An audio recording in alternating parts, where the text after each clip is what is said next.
Welcome. Welcome. This is Final Boss Editing. We are doing an edit and For once. for once. And it's actually going to be a little bit of a different style. This is going to be non-fiction. A non-fiction edit. And then we are going to be doing a normal fiction edit after that. So the whole shebang. But yeah. So the way these work, the free edits work, is people send us short little excerpts of their stories, or max kind of 10 pages. We do a little bit more of a cursory edit than we normally do for a detailed, maybe like a paid edit, for example. But for these free edits, it's more instructive. We can kind of talk about some general themes, things to think about. Sound good? And she's the brain, so she comes up with all the ideas, and I just look pretty. Well, this is my best friend's work, so it's perfect. Mm-hmm. Trick question, she doesn't have any friends. You mind if I have a soda? Yes. You mind? Yeah, go ahead. Yes, you can have a soda. All right, I'll wait to start until you arrive. Trick question. No friends. Friendless? Friendless. Alone? And lonely? I woke up. It's gonna be funny me reading this in the first person. I woke up and took the small plastic wrap test out of the box, stashed in my desk drawer. I went to the bathroom and opened it, reread the instructions, followed them, and set the test on the counter. I got a glass of water from the kitchen, washed the mug, and dried it and wiped it down part of the kitchen counters. After 2 minutes, I went back to the bathroom. 2 blue lines, faint but definitely there. I was pregnant. I like the paragraph. I like the varying of the sentences. I think what's working is you're showing me that you're nervous. I think you could probably highlight that a little bit more. So I read this sentence, and maybe it's something that can be a little bit clearer. Is like, this is showing how nervous you are. You're setting aside. You're going to another room, and you're kind of processing. See, I what's read it going differently. on. I read it as like, kind of like just going about your daily life. Just like, oh, okay. Like, getting water, normal things, not really knowing your life is about to change.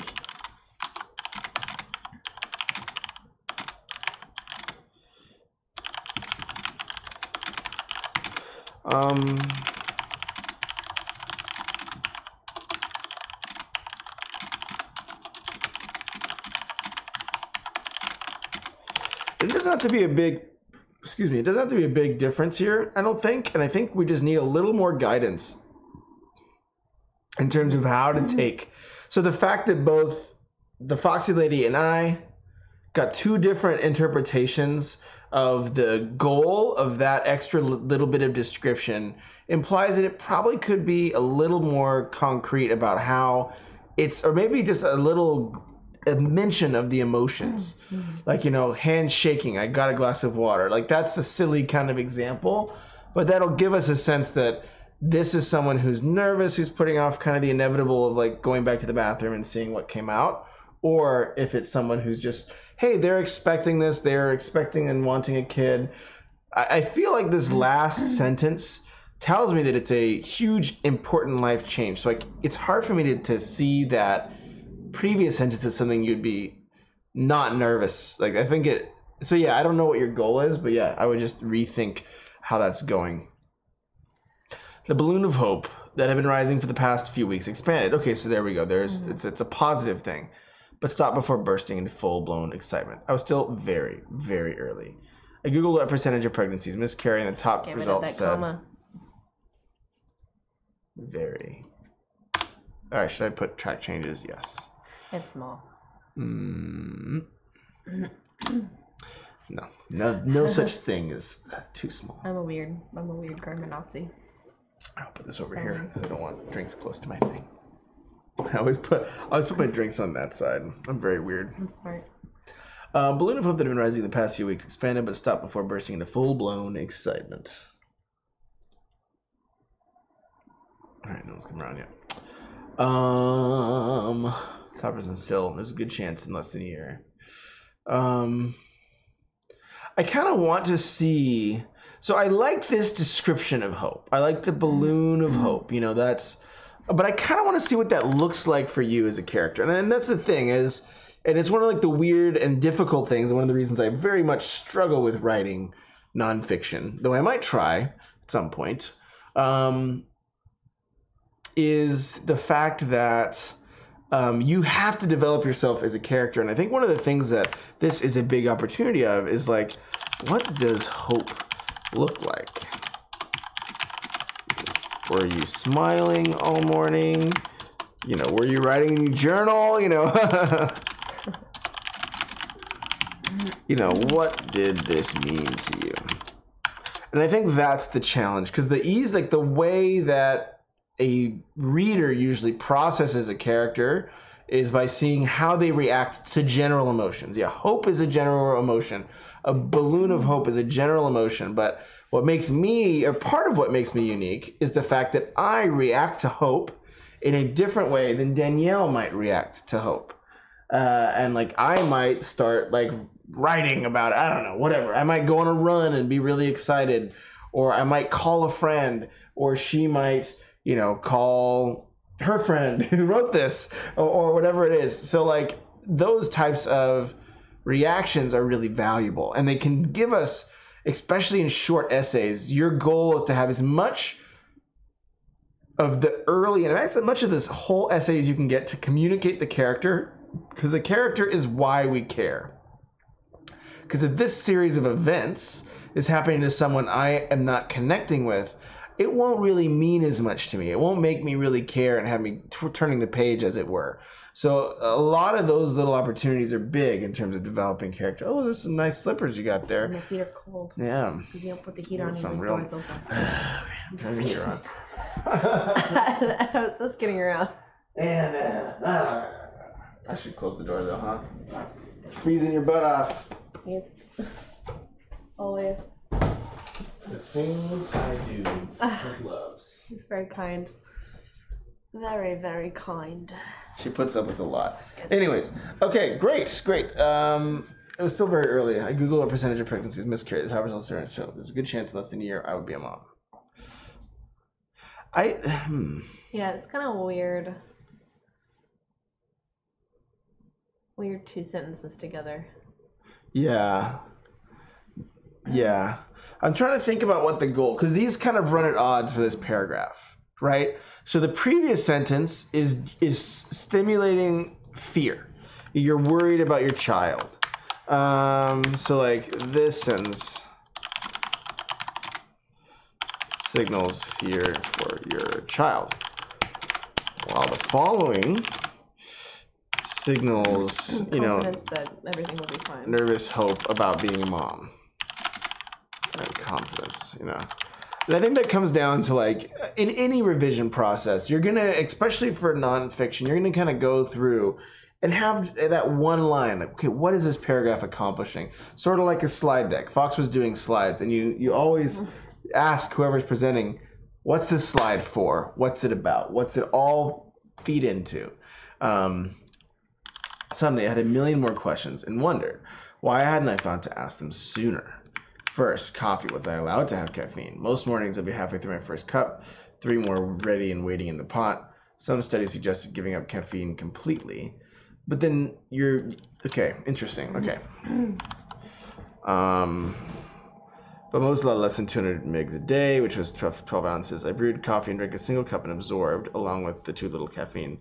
That was just a tip of the parental sacrificial iceberg. I like this. So the one thing is I think you need between here is you have questions and immediately you go into an answer. Was I allowed to have caffeine? Some sites suggested. So like, show me the process of you seeking answers.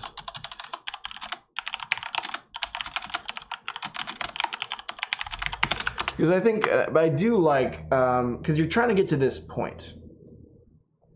I really think this is, from what I can read, the thesis. This is the thesis of your para here. And my guess is this will carry, like this is going to be the idea, which is like, what does parental sacrifice mean, even in the first trimester, is my guess. Mm-hmm. Boom, see? I've read it. So. That's why I don't read things through first, because I like to tell the writer about what I'm expecting. And that thing there seems like your thesis idea. So to some degree, you're setting up, you want to really highlight that. And I feel like that whole setup and payoff of like, I had questions about coffee. You might just cut, because this is kind of setting up that paragraph in a different context. You know, you could almost make it more of, give me that scene of like, wait, was I allowed to have caffeine? You know, that's like a silly example, and obviously you might want to phrase that differently, but that's really what this is like there's something you love about your life, and even in this small context, I needed my first cup, I was on my way to cup number 2, whatever, wait, okay. I'd already had a cup this morning and was jonesing. I don't know if that's a thing. Jones. For my second. That's, not your language. That's not the register of language you're using, granted, but you know what I'm saying. I was jonesing for my second. I Googled it. Whatever that is, Yeah, and you she can say does that in the next. Yeah. But yeah. And back to the internet, my next search. Yeah, so I think, foods to avoid raw pregnant. Okay. These didn't pose inherent risk to the baby, but pregnancy weakens the mother's immunity.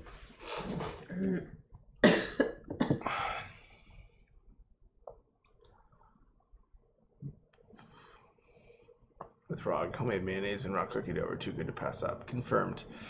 But now I was making choices that could affect someone who couldn't make choices.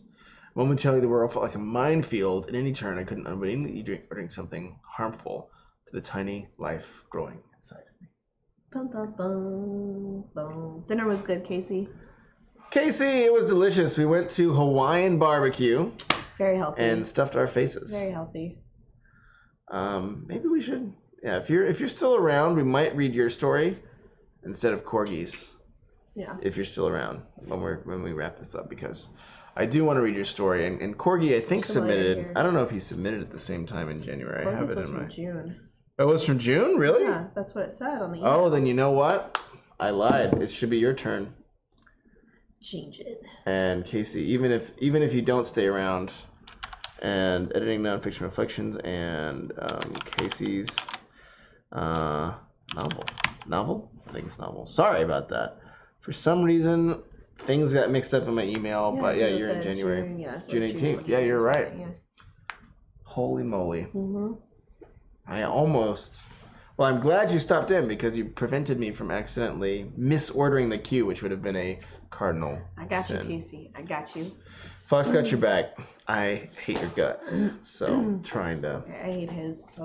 But yeah, that's actually a really interesting essay, and I think we fiction writers have a lot to learn from nonfiction, because they have to use a lot, especially nonfiction writers, I feel like, have to use a lot more technique and tools to develop a story and an arc out of the raw material of real life, and they have to almost hype it up more in some ways, because there's not a evil dark lord that's going to take over the world if something happens. It's much more mundane. So then you do have to use language a lot more. You have to use a lot of the perigraphy, making your paragraphs really pop and lead someone on to the next paragraph, stuff like that. Really, really valuable. So this is kind of what can kind of go a little bit more into the micro here, I think, than some of the macro stuff we usually talk about.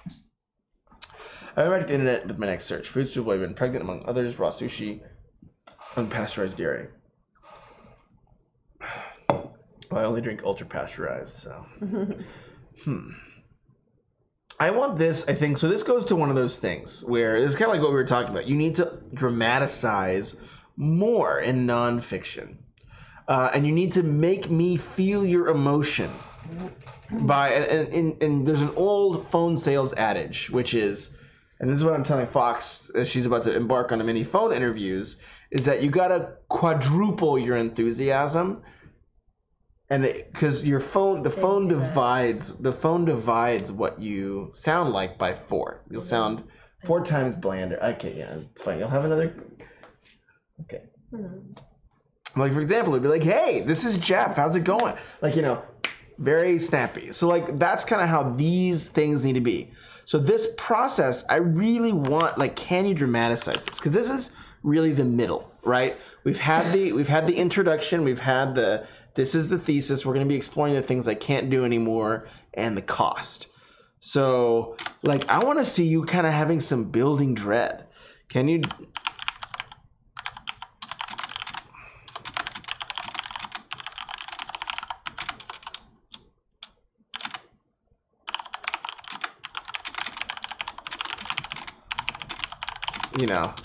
I lost my mind. No sushi. No eggs. No, unpasteurized dairy, whatever. Okay. Maybe the last one, and a big deal. But Mama likes her sushi! That's a silly example, but like, you're going to have to use language. You're going to have to rely more heavily on language and paragraphy to make which is how you structure your paragraphs, and to have them have their own little building arcs to make something that is mundane feel engaging and fantastic. So really zoom in and get us into your interior. So, okay, this is that's why I'm so glad we're doing nonfiction, because I think you can teach a lot about a lot of things in nonfiction. So whenever you're reporting a character's Fox is like, Jeff is just rambling and I want to read the story. Yeah, he's not too bad. Okay. But whenever you're reporting thoughts, a character's thoughts in nonfiction, or in fiction in general, there's a range. There's free and direct discourse, which is, the narrator, like, let's say Danielle really hates my jacket. And the narrator, like, and let's say even a third-person narrator can leverage those characters' thoughts in free and direct discourse to say, Jeff walked into the room wearing that same stupid jacket that he always did. He lumbered with his head down because apparently standing up straight was too much of an effort for him. That's coming from a third-person narrator. He's describing Danielle, but he's using her thoughts to pollute the description, to make her thoughts come into the description and twist it. The next option, which is kind of another level deeper, is recorded thought, which is what you have here. Your description. This is summary. I went back to the internet with my next search, and then you're this is thought that you've thought in stream of conscious, and you've distilled and you've organized it. And what my little kind of joking suggestion here is more stream of consciousness, and it's more in the scene. So like, I kind of want that picture of you on Google, like, oh gosh, I can't have sushi. Oh no, I can't have chocolate. Like, whatever that silly emotion is. Mm-hmm. And a lot of that scene can get better developed in thought when it is a more internal piece through stream of consciousness, using more fragmentary sentences, using more broken up logic chains even. Like, everything doesn't have to follow logically, and if you go more heavily into, like, if you look at, like, I forget, what is it? I read some excerpts from, Finnegan's Wake, where it's just absolute chaos. And that's like when, people are kind of exploring that form. But there's a more dialed down version of it where he's just like, oh, there's a bird. I hate birds. I have cats, dogs, and like, it's just like very, it's weird. Anyways, but yeah, you don't have to go to that extreme. But then the nice thing about stream of consciousness is it gives thought a scene. It gives it a progression and flow, which I think is kind of what's necessary here. Because I'm not seeing you at your desk researching this. I'm kind of seeing abstract, like the narrator, Chrissy, telling me, yes, this is the challenges that I would have to forego. And that's a great tone, and it's a very powerful tone if that's your goal. But I'm guessing that you kind of want a little bit, just from what I've read of your writing before, I feel like you want that pizzazz. You want a little punch. And diving into the scene can really help do that, as opposed to having the narrator come, redact everything, and then give me this redacted, distilled thing. I think you do it a little bit at the end, like when you're like, oh, the world felt like a minefield. Any turn I could unwittingly eat or drink or do something harmful. Like, that has a little bit more like drama to it. But yeah, I agree that Yeah. And I think that's still, to Danielle's point, that's a great line that you can build towards. Because that feels like, because all this stuff is like more, in a narrative tone. It's in like a, hey, this is what I encountered. This is what I dealt with. Whereas this starts to get more kind of like what Danielle was saying, into that, like, there's an emotional backing behind this. And remember, you can use those punchy sentences, language, to show me the emotion without ever having to say I was dreading this. Snappy sentences imply panic. Long rambling finished sentences imply like a right branching sentence. I don't know how many of you guys are familiar with all that type of thing, right branching sentences. You know what that is.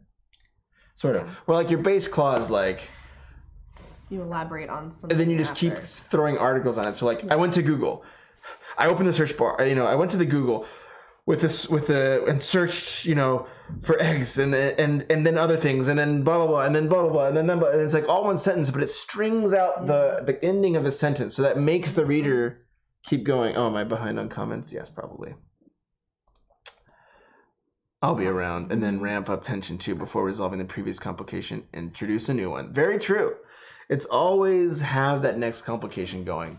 I think, and that's so applicable in nonfiction too, which is, I think, when you see these fantastic nonfiction writers that blow me away, and I'm just like, holy moly, how do they do this with something that's so mundane? It's those techniques that do this. I just got Resident Evil 2. Nice. Thanks. There you go, Minnesota. I took a deep breath, thought of all the centuries of women who gave birth to healthy babies without knowing all the things we know now. I almost wished we didn't know so much. Okay, this feels different. So this seems to be more of a musing on modernism and the paralysis.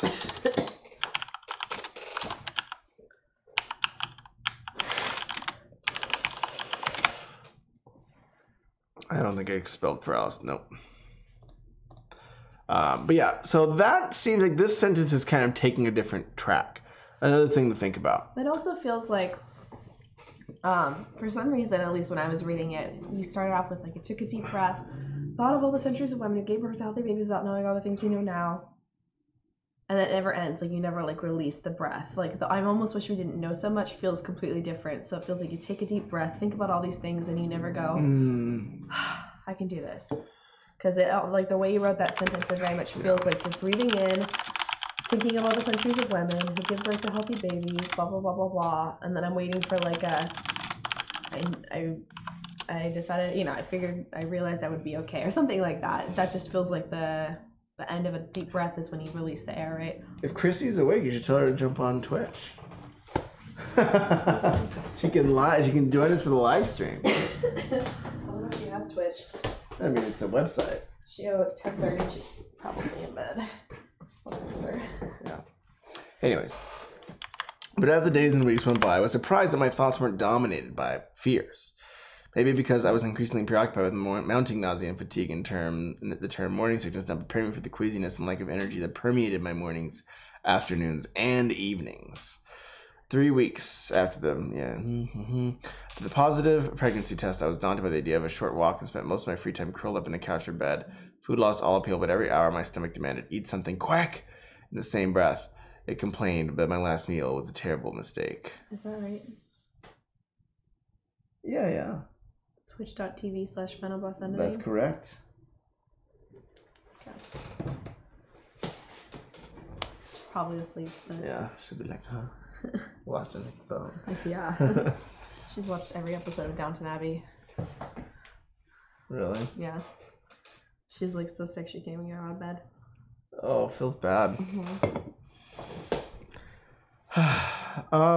Okay, so I like this sentence. It kind of goes through more of the issues. But I think it needs more of a thesis, a guiding thought. This feels like it is a, body point to your thesis.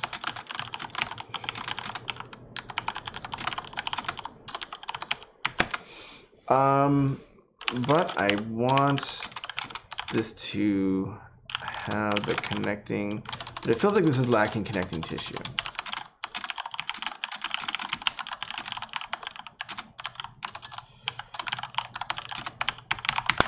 I think that's the only thing, because I think this is a great thought. I think it sounds like you've had an especially difficult time with morning sickness and this whole process of the early trimester, which is kind of more common in that phase. But I don't see this connecting to a thesis. Right now, this is just an anecdote sitting on its own. I think it can connect to your thesis, but I need to see how you are connecting this to your thesis. I need you to actually break it apart in your own words and show me, saying, hey, I soon realized that raw sushi wasn't the only thing I would be sacrificing for this baby. And then bloof, and then it was when I tried morning sickness, and then say, the word morning sickness, whatever. That's a bad example. I should write that in, so just in case you don't listen to this whole thing.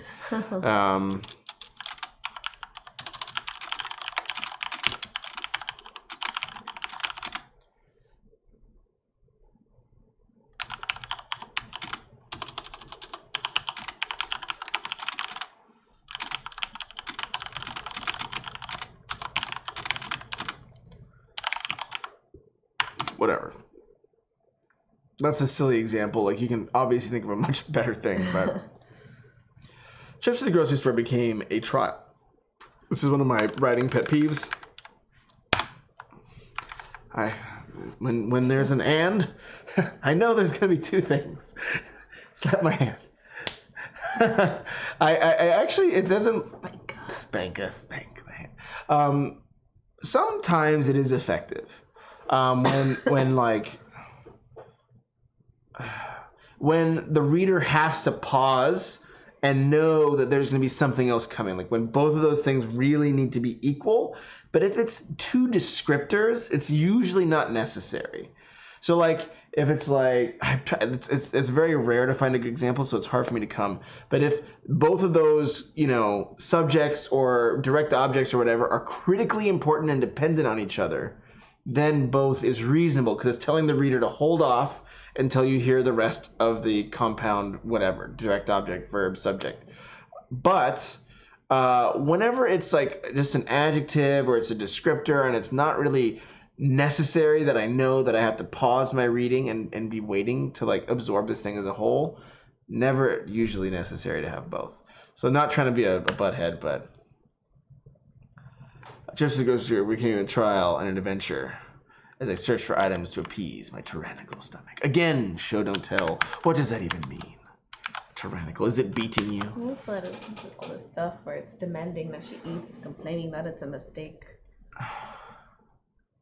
That's true. The nausea and fatigue she mentions permeating every moment of her day. Is that not tyrannical enough for you, sir? I think it's just too abstract is my gut. And I know I'm being nitpicky, so this is more of a style choice maybe. And it's a style, yeah, she doesn't mind it. So that's the thing. Whenever you run into stuff like that, that's just your choice. It feels too vague. And I know you've given examples before, but I personally, and maybe it is in fact like Canada Fox is saying, a style choice, I really prefer something that I can viscerally feel, like the constant twist in my gut. That's like a I search for items till like I search for anything that would stop this feeling of 5 knives getting pressed into my stomach. That I want to feel it. Like, so a tyrannical stomach, while it is a very nice descriptor, it's not something that I can imbibe through my senses. And I think in like a novel where you have a narrative arc that's driving the reader forward, stuff like that is okay. I agree, Casey. Rebellious might be more visceral. We all know what happens when our tummy rebels. Mm-hmm. I'm so sorry, toilet. I'm so sorry. So sorry, downstairs neighbors. Too real. But yeah, I wonder if there is some sort of sensory, and maybe I think my call here is to ask, if you can describe a sensory experience, something that I could feel or at least understand how to feel. It's hard for me to understand because, a reader is putting themselves in the character's shoes. So it's hard for me to understand what tyrannical means. Like, you kind of suggest you have, it's telling you to eat something. But what does that mean? What is, like, does it like, nausea. Does it mean not? Yeah, but it says my stomach demanded eat something quick. In the same breath, it complained that my last meal was a terrible mistake. Again, yeah.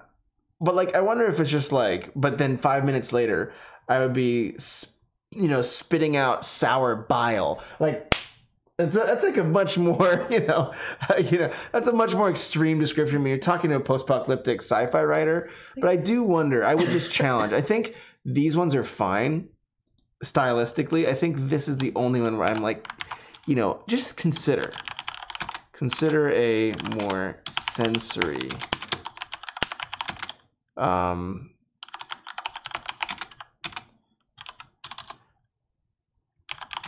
this is a bad example. Someone grabbed a fistful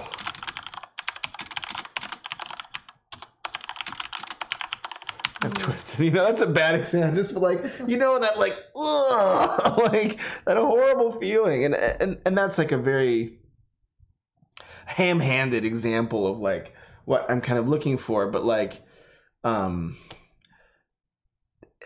the more that you can use those little details, even like, because like even Fox, when she's like, ooh, like, the more that you can make your reader. My stomach's been acting up too, and I'm like, yep, I relate. But I also but like the more that you can have, like, his tyrannical stomach is like, it's thoughtful, it's logical, it's an idea, but a feeling is much easier because then it starts opening the reader to feeling other things, like the emotional impact of your story. So like the more you can make them like, then when you actually get to the emotions, they will feel that as well. That's touche, yeah. I don't know. I mean, it works. That makes sense. And it's a stylistic choice. Honestly, at the end of the day, like, I have a particular set of goals when I'm approaching my writing.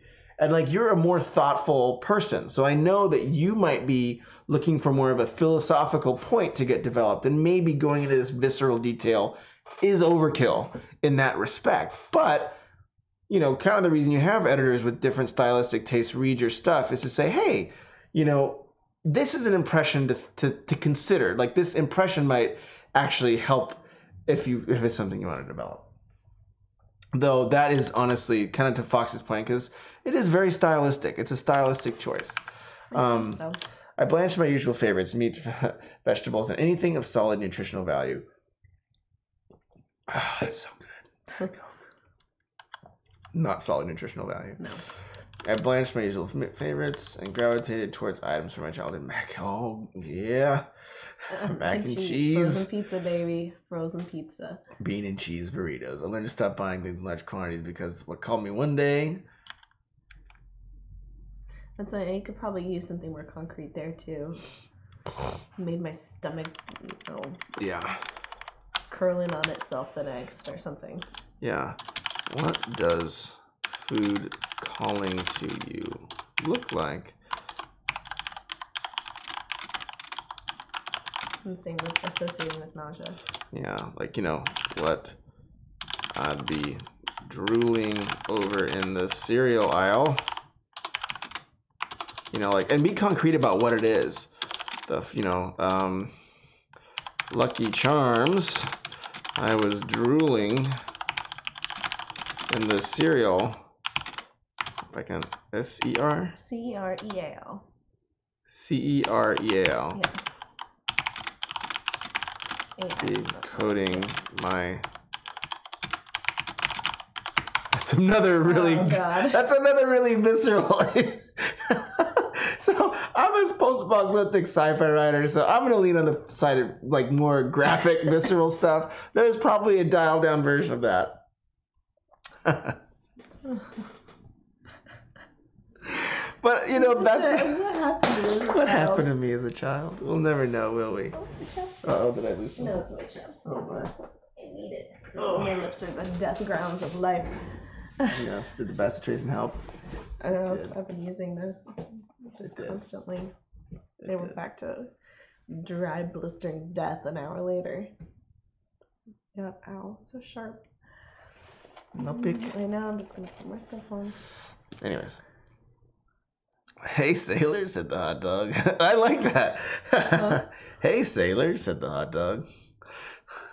No. It's like what called to him one day. And that's another thing. There's a lot of different interpretations of the more abstract something is. So like getting down, like, is the hot dog saying, hey, sailor? You know, like, or is it actually something more visceral? Like, I'm drooling over these Lucky Charms. I'd Yeah. associate with nausea by the next. You could make that more concrete. A refrigerator swelled with half-eaten items. I like that. That's concrete. And you give me example with strange half-eaten items, hot dogs, kidneys, sauerkraut. Like this concrete. Because it helps me put the pieces together on my own. Because the reader loves to do the work. And if you give them well-chosen details, they can usually put it together on their own. So if you can, in fiction and in nonfiction, if you can just give the reader the right details, they'll be able to put the emotions together on their own and they'll love you for it. They'll be able to know that, you know, your Lucky Charms coating the toilet bowl is a very bad thing and it's not fun. So they'll be able to put that together and you won't have to rely on yourself to like do all this work of describing these feelings. Yes, in spite of physical unpleasantness, I felt an overwhelming sense of peace. Most mornings I take a walk around the neighborhood goose pond. That'd be cool, Granny. Most mornings I'd walk. I'd appreciate the awesomeness and true sense of what was happening. There's a person growing inside me. I knew the feeling of serenity wouldn't last long, that within a few minutes. So, another thing. So, we're reporting this thought in italics, but we've gotten some other thoughts. I guess, yeah. Yeah, I would just say, I guess it's a direct quote. I thought she was just emphasizing. Yeah, is this because it's a quoted thought?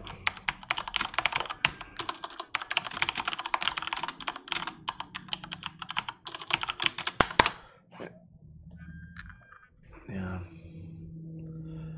So I like this, but I kind of want a little more build up to the turn. Right? So this is a turning point. And there may be some other ones. I don't know if it's going to go back to how hard things are. But I kind of want to feel like the kind of the darkest moment before we get to the turn or whatever that looks like.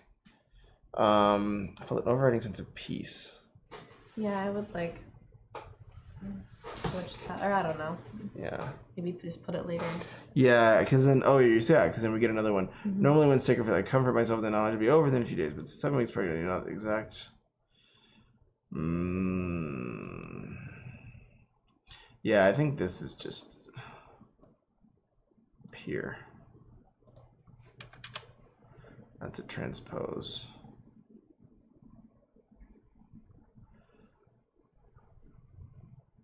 I need not the exact. I found other comforts.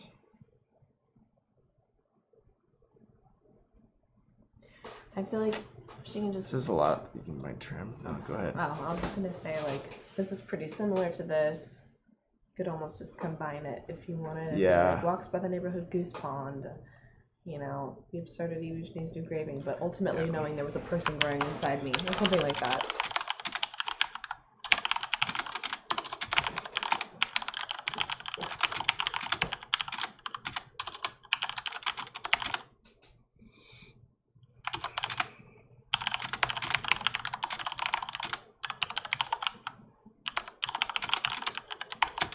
Yeah, which is like the balance between this unpleasantness and the hope for the future. And I think like that's a very, you know, because I know you're a Catholic, so it's a very like Catholic concept, which is like, hey, there's a lot of it's a very Christian concept in general. There's a lot of unpleasantness in this life, but there's this greater hope that's out there. So I think that's something that I think that's what these paragraphs are trying to accomplish. So one thing I would do is cut the verbal doubling. So we have a few moments so then you have to really distill it, you know. So we have verbal doubling, right? We have Found other like my cards. morning walk. Like this is a replication because this was already down there before. You know, this is something we've already talked about.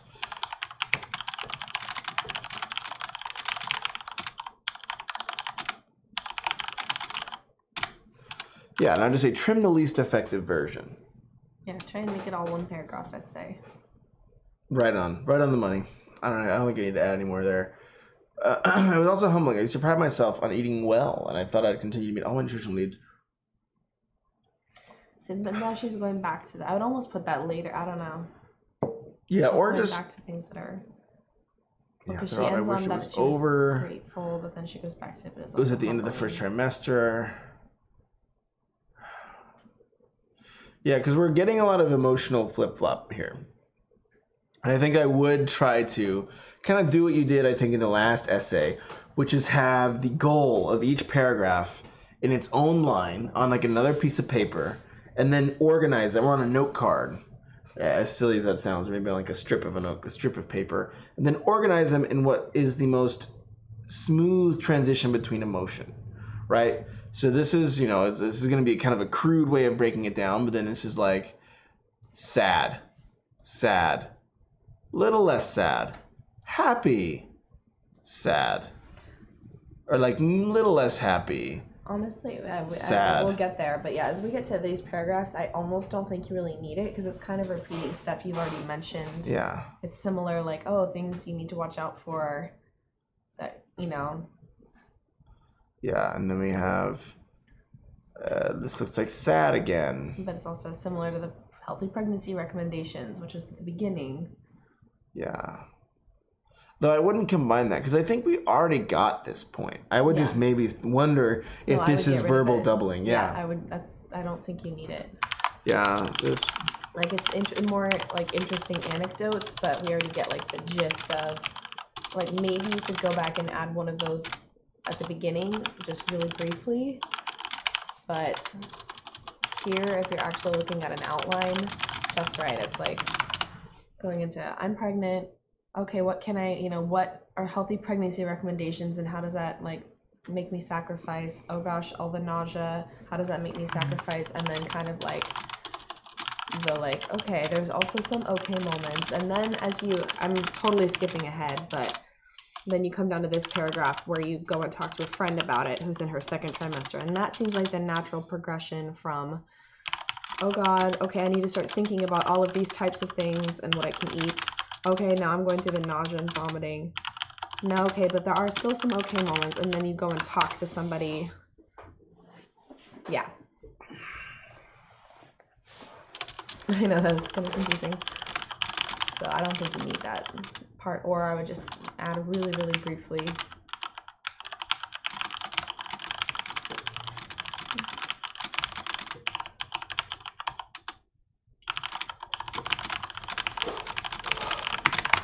Yep. Yeah. That could be the hormonal roller coaster, though. That could. Yeah. I mean, but that's like an effect you want to. So then, if that's the case, which I thought I was actually like, I don't know if it's like the ups and downs of pregnancy is what she's trying to evoke. Maybe. But I don't feel that. So, because when I read this paragraph, this paragraph is finding the peace through the downs. And that to me feels like a later phase paragraph, Yeah, I think like if you're gonna do the ups and downs, that usually involves false comfort, and that's another storytelling device, and that's like another really great tool to consider, Christy, as you go about your revisions. Is sometimes the way you develop this up and down sloping, which she did a little bit. Mm-hmm. I mean. She tempered his warnings with a midwife friend's assurances. These were common situations. The baby would be fine. Those types of false comfort. Yeah. So it is like, what is the, it's like a big, long storytelling thing that we can definitely talk about over dinner. I don't know if it will make as much sense over this context, but what your kind of goal is, your hero has had a way of coping, a way of life. It's what makes them special, but it also feeds into their flaw. And when they encounter a big problem, the dark side, of who they are. And this is like obviously more in archetypal terms, but it applies in situations like this as well. When they approach the dark side, they initially do the things they're good at. You know, if you're like, I know you're like me because we're pretty much the same person, but if you're OCD, the first thing you're going to do is make a plan. You're going to get regimented. You're going to do all the things. You're going to make it perfect.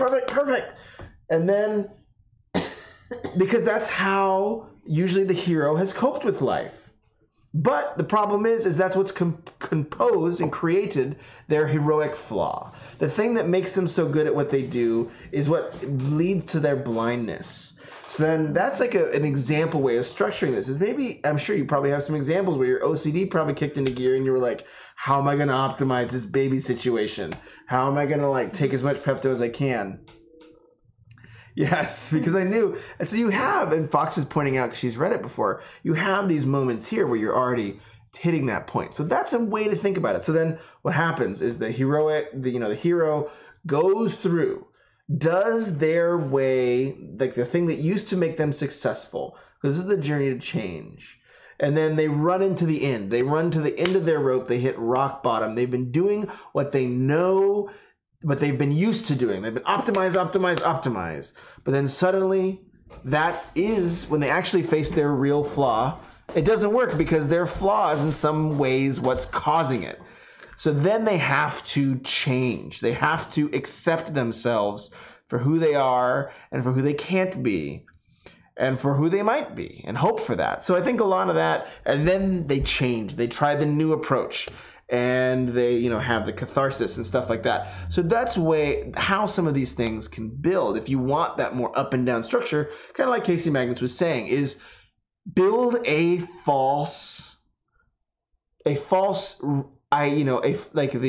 the false ideal, I guess, or build the false catharsis, the false insight, hey, I'm always good at being perfectionistic and super structured. So show yourself in those moments where you're trying it the old way and it's just not working and it's making it worse.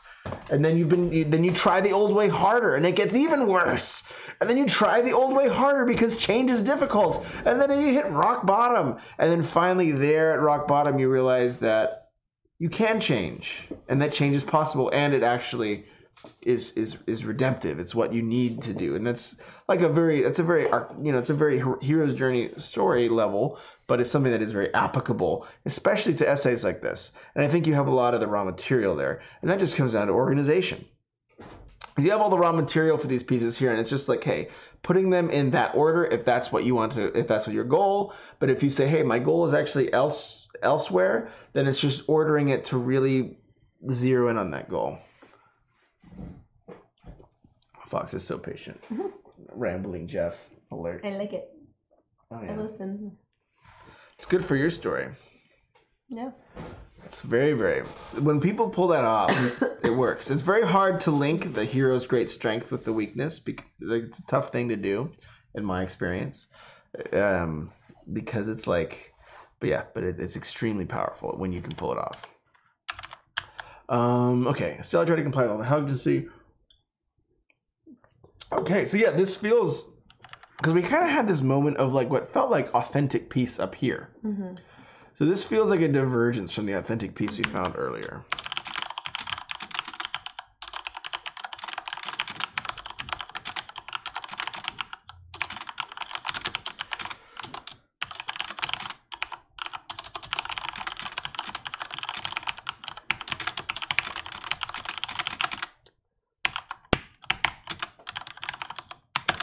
So I try to comply with all the entrepreneurs. Okay, sometimes I push myself to take walks on low energy days or to add fruit.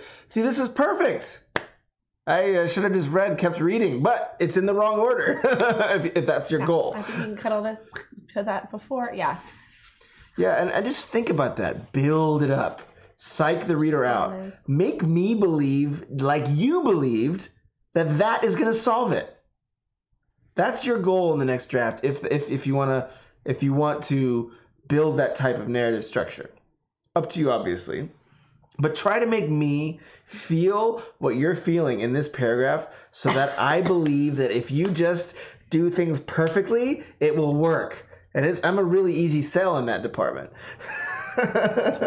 So make that thing hyped. Make me just like, oh, yes, just optimize it and it'll all get solved. Make the reader feel that so that when you get to the rock bottom and you run out of options, then I will change with you. So the more I feel what you're feeling, the more likely the change that you are describing in this story will be a change that I might myself experience and undergo, even though I've not gone through this myself. She definitely has like the moments in there. Yeah. So I think just organization at this point, cutting stuff and organizing. Yeah, I agree. Because I've like read it already. Yeah, I like going in fresh editing. I know that's like a lot of others don't do that, but I like it this way. No, there's stuff that I missed when I first read it, and I was like, oh yeah, you're right. Sometimes I push myself to take walks, especially on low energy days. Yeah, this is like follow the structures, practice.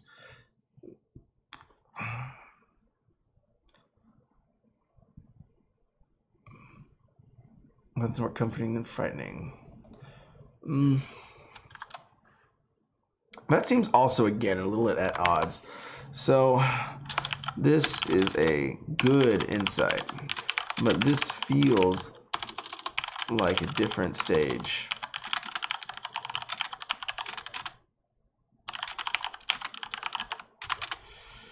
This is a after realization or a hint of wait, my approach isn't working.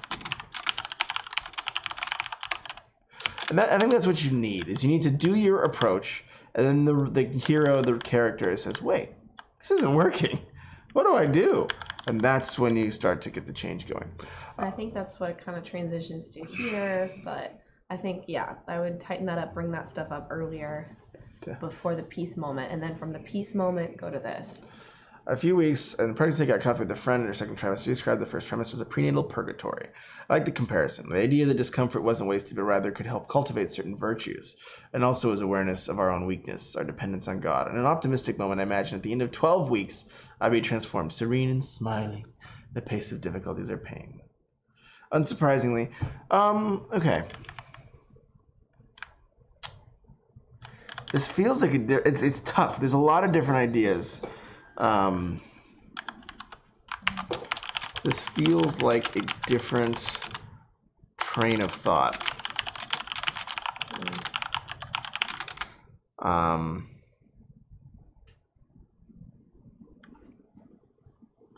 don't know why it feels that way.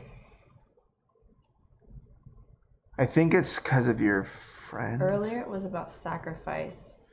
Yeah, now this is about self-transformation. That's right. Mm-hmm. Yeah.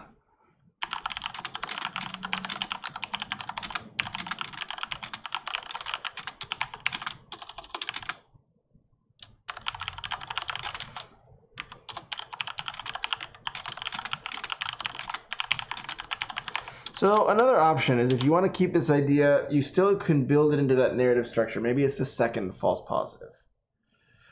So then, and as I suffered, as I suffered through my perfectionistic rituals, I, realized that I would self-cleanse and I would become this, this whatever, blah, blah, blah, blah. And so that's an option, is to make it part of that false comfort journey. Because that kind of is what you're saying is like, unsurprisingly, no radical transformation took place. But there were transformative moments. Okay. I think it's strange because it's almost like you're saying that this is wrong, that it doesn't help cultivate certain virtues by saying there was no radical change. Because I think, I don't think you believe that, but yeah. You're framing that as the end of your the end thing takeaway, but then you're also kind of you're going against it. Well, I think you're saying, I think you're trying to do kind of the still small voice type thing where there are these small changes. I'm not a different person, but I've grown in these smaller ways. Maybe that's what I'm kind of getting. Pouring out my frustration into, oh my goodness gracious.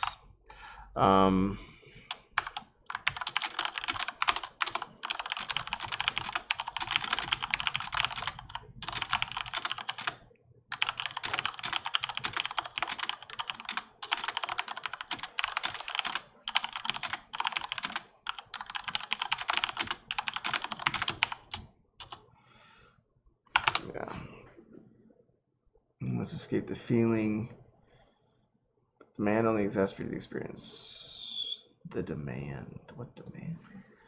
Exclamations are coming that have. I must escape this feeling. Yeah. Exacerbated the experience. It's pretty high. So this is a very visceral. So this is another stylistic thing to think about. This is a very visceral moment.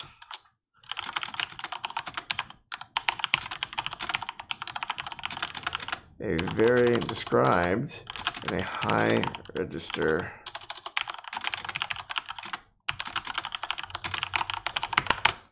So that's just a choice. So what's happening here is you're going in, you have this very viscerally described moment. I'm so nauseated. I'm pouring out this is so terrible. I must escape. And then you pull back, and this is something that might be one of your goals, but I think you probably could evaluate this. And I think this is maybe an area where you could rewrite, and that might not just be a stylistic choice, where you're in this visceral moment and then you pull back, and then the narrator is the narrator is miles above the surface, but the demand only exacerbated the experience for poor Chrissy. Many apologies for her and her child, who is probably feeling great, even though but that's like a sad example. But try tweaking the register of language. Maybe make it a little bit more conversational, a little bit more frazzled, because you have this frazzled. This is Chrissy's voice. Yeah. that is you. This so bad. Yeah, that's your voice.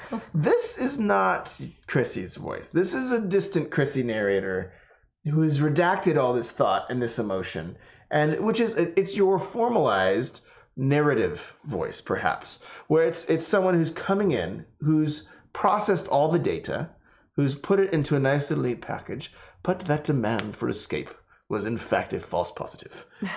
Again, like and I wouldn't be so, and you'll see because I'm going to do a fiction edit after this. I am not going to be so exacting about language. I'm not going to go in and tell them to change their register of language, most likely. And that's because in fiction, you have this huge narrative engine that's driving it forward. But in nonfiction, you have to rely on language more. You have to push the boundaries. And I think for you, something to really consider, because you're developing in terms of developing this idea, but I think you're also, since you like writing, want to develop as a writer. And in terms of a challenge I might put before you as you develop as a writer is really push yourself to get into that raw, evocative, scene, concrete, like have all five senses in this story. I want to taste. I want to spitting sour bile. That's a bad example. Or smell. Like my bathroom started to smell horrible after all the yakking. I was, whatever. Those are terrible examples. That's all I can think of is vomit now. But give me all five of those senses in all those different things. Like, why don't I get the smell of flowers while you're walking through the park? Yeah, Chrissy. Yeah, come on. But that might be just a little challenge to say, hey, that might be a very simple technique to start driving towards concrete, more visceral, especially in these moments. Like, I wouldn't jump out into so this is a very visceral scene. And so this is more of maybe a mistake because we pull back into this very abstract narrator in the midst of it, which I wouldn't do because that breaks the narrative style. Earlier and later, you can have your very distant narrator. I think that's fine if that's what you want to do. But I would challenge when you get into these visceral scenes to really push yourself to just make it raw, visceral language that touches on these senses, that I feel myself because you're describing the smell, that I smell myself because you're describing the smell. Put me in that bathroom where I am going, just so bad, just stop. Like, that's kind of what the language has to do in nonfiction more than even in other forms, unfortunately. Invariably, after this realization, I let myself fall and be dragged for short and long stretches. Did you finish this? Oh, did I? Yeah, I was like, I'm confused.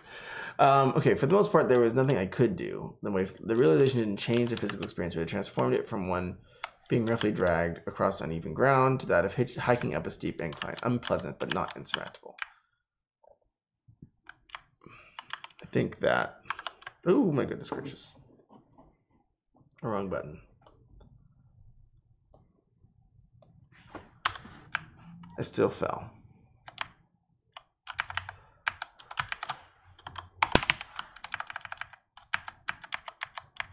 I still fell.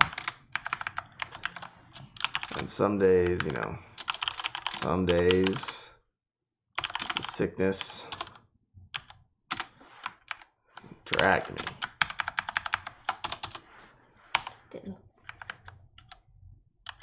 Did I do that? You ever You're right, I forgot. So that's an example of, like, I still fell sometimes, you know.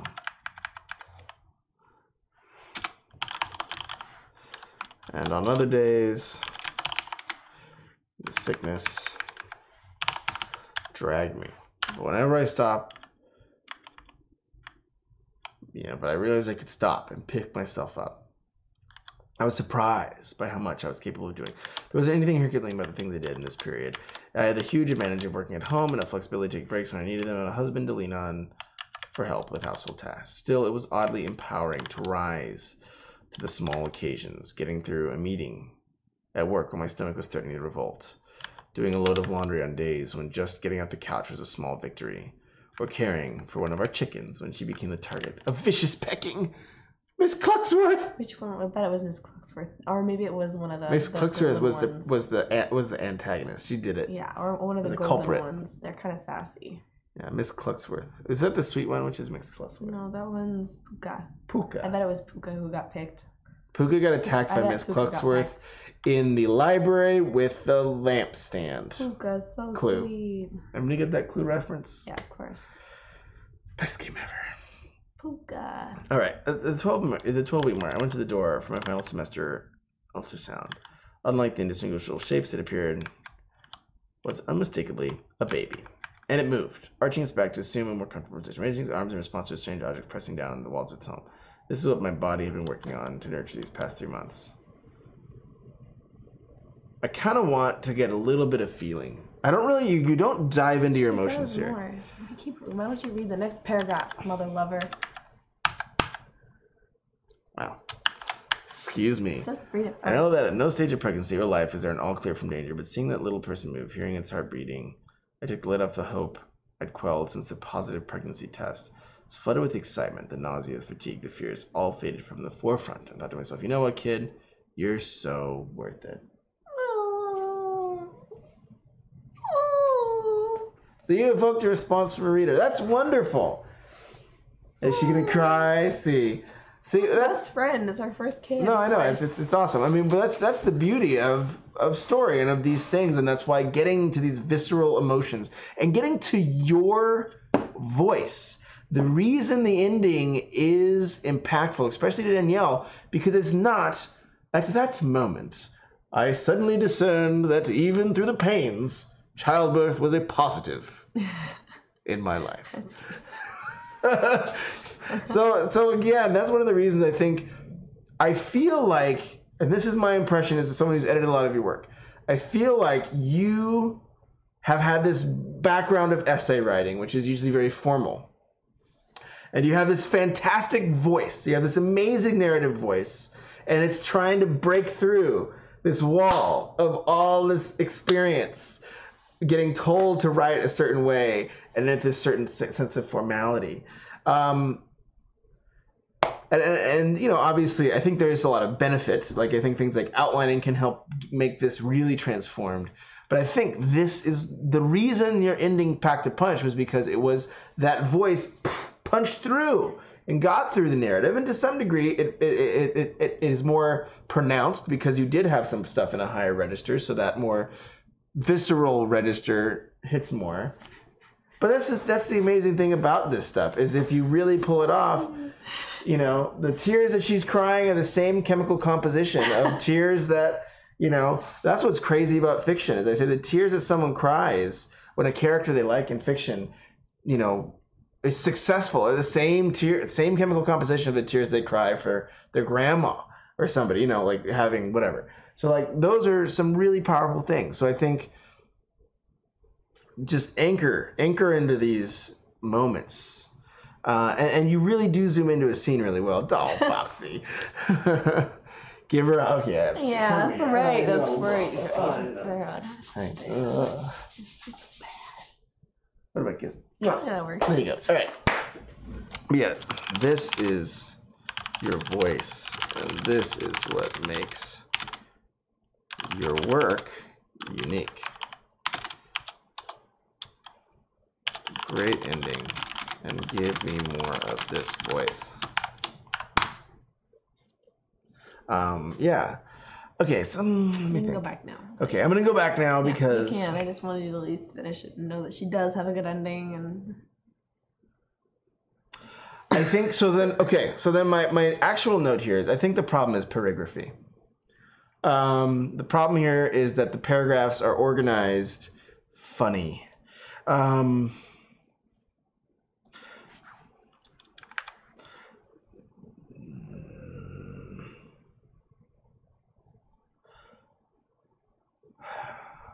Okay, so first off, this probably should be broken out.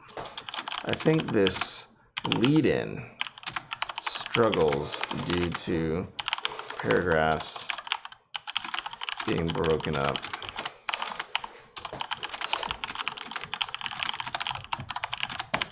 I think you're missing some connecting tissue as well. I kind of want so again, so we're missing the in the moment. So what you do is you have your scene getting the ultrasound, and you say, this is what my body has been doing these past months. Then you bump back, and you don't have too much emotional stuff in that scene. You bump back, and you start building back up towards the scene, which is a really great technique. But I think you're missing some of the initial, we don't really have a starting point of your emotions for that scene, right? So you have the in-scene description of the baby. We don't really get much emotion of where you're at right here emotionally, but then we jump back and you say hard, good. And that's kind of the ending. So I think I would just give me a more stream of consciousness, consider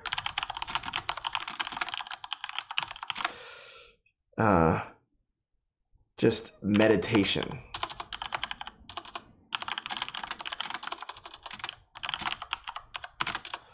And then you can be those hands, those feet, those tiny toes. I don't think they have toes at this point, but yeah, tiny toes. That's what I've been building. The tail. The tail. The 5 eyes.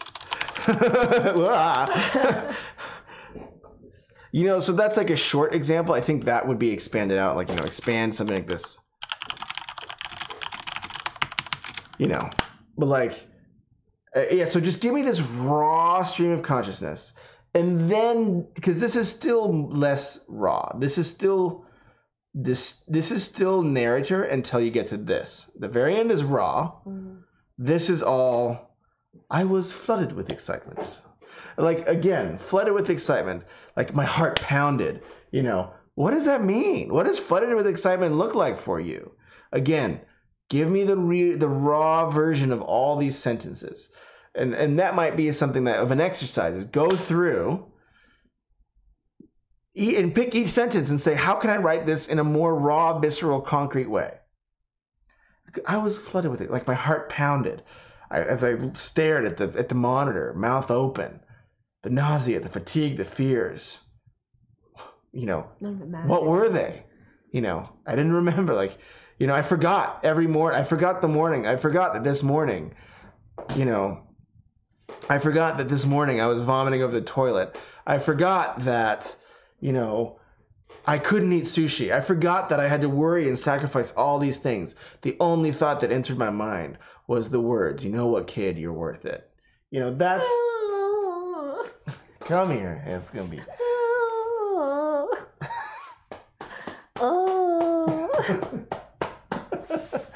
I'm hamming it up a little bit. You're a softie.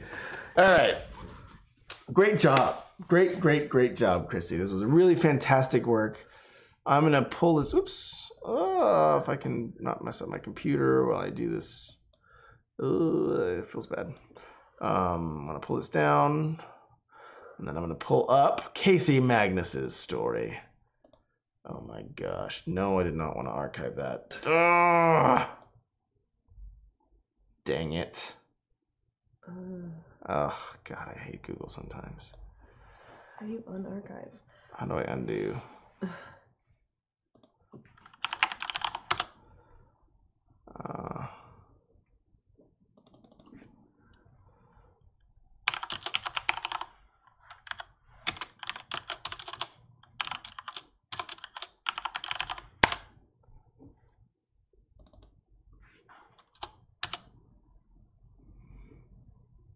There we go.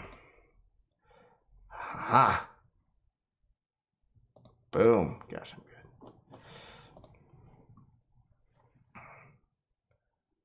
Casey. How did these get? I did all these. Whatever, I'm getting confused. Okay. Wait, that does say July. Oh well, that's fine. Casey's on. Yeah. It was a trap. Here, I'm gonna click on this. Open with Google Docs. Yeah, July. I was feeling really guilty. Oh my god, it's been a year. Tisk. This is my Foxy. She gets me too. So you're not alone. I know. You should read this. Thea is my Foxy. Yeah. She gets me too. Yay. Yeah, it's all good. You don't want some hard-hearted Foxy, you know? You want a nice, kind Foxy. More squishy. And they're, yeah. They're sweet and they're snuggly. nice and they're snuggly. We snuggle like this. They snuggle, yep. And you pinch their noses. All right. Suggesting. But we're down to business tonight, Foxy. This is business tonight. Indeed. All right, I'm going to format to times. Where is my double space? Cannot read single space. I'm not a superhuman, guys and gals. Can't do single. Oh, yeah, I have to just bloop, bloop. Okay. Let's get a little test one here.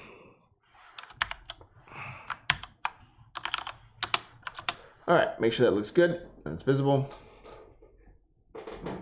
Now to talk about Resi. Does this still have soda in it, please? Please have soda. Just drops. I guess I'll have to have my normal water cup. Lame. Lame. Am I gonna put anything down the drain? Everybody's listening. Yeah. Whoops.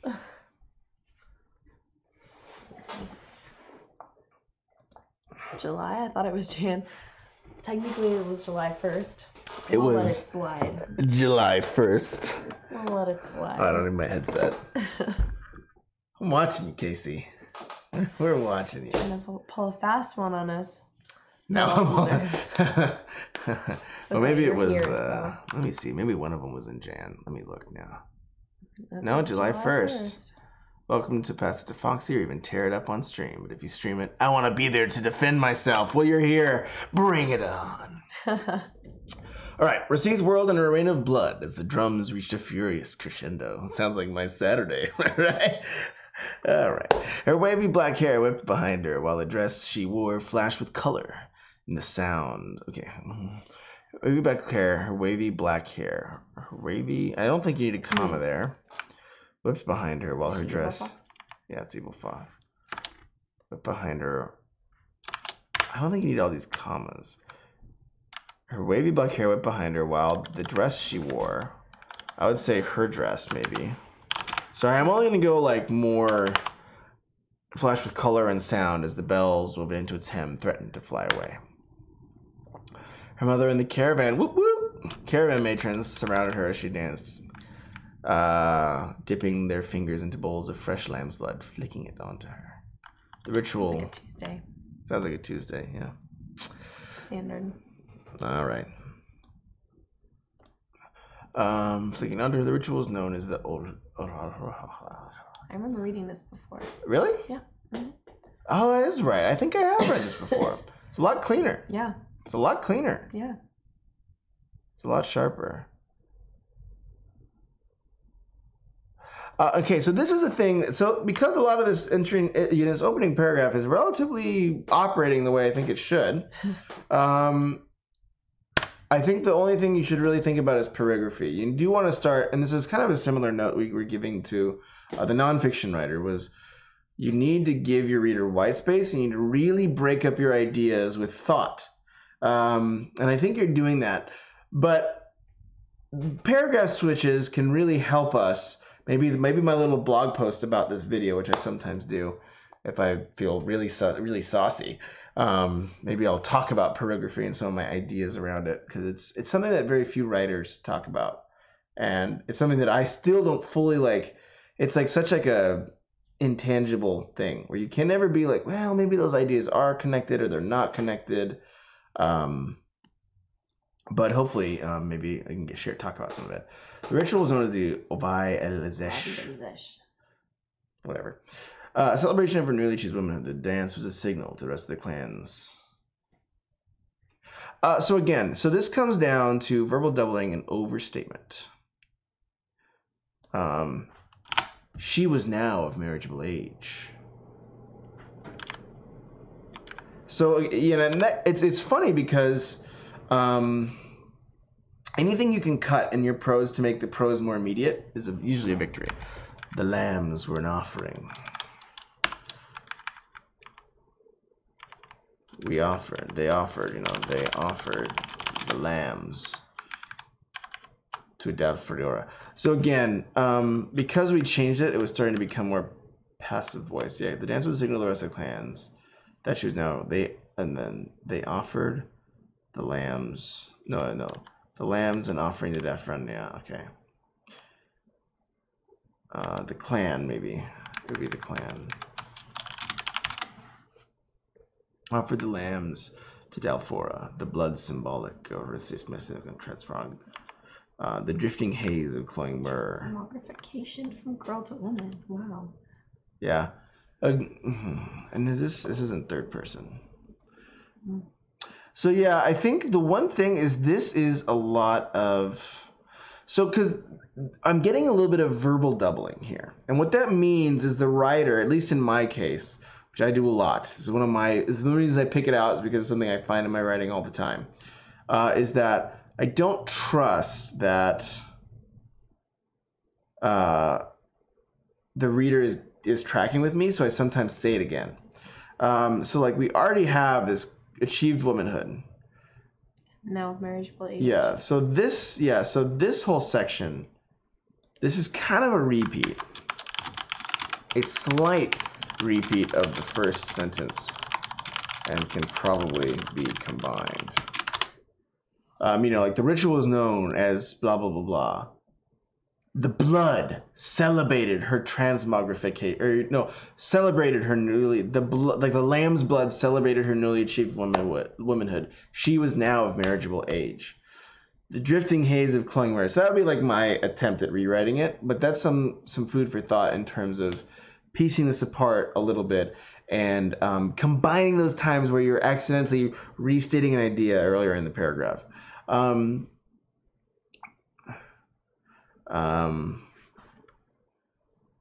Myrrh, spiced myrrh, rose myrrh. See?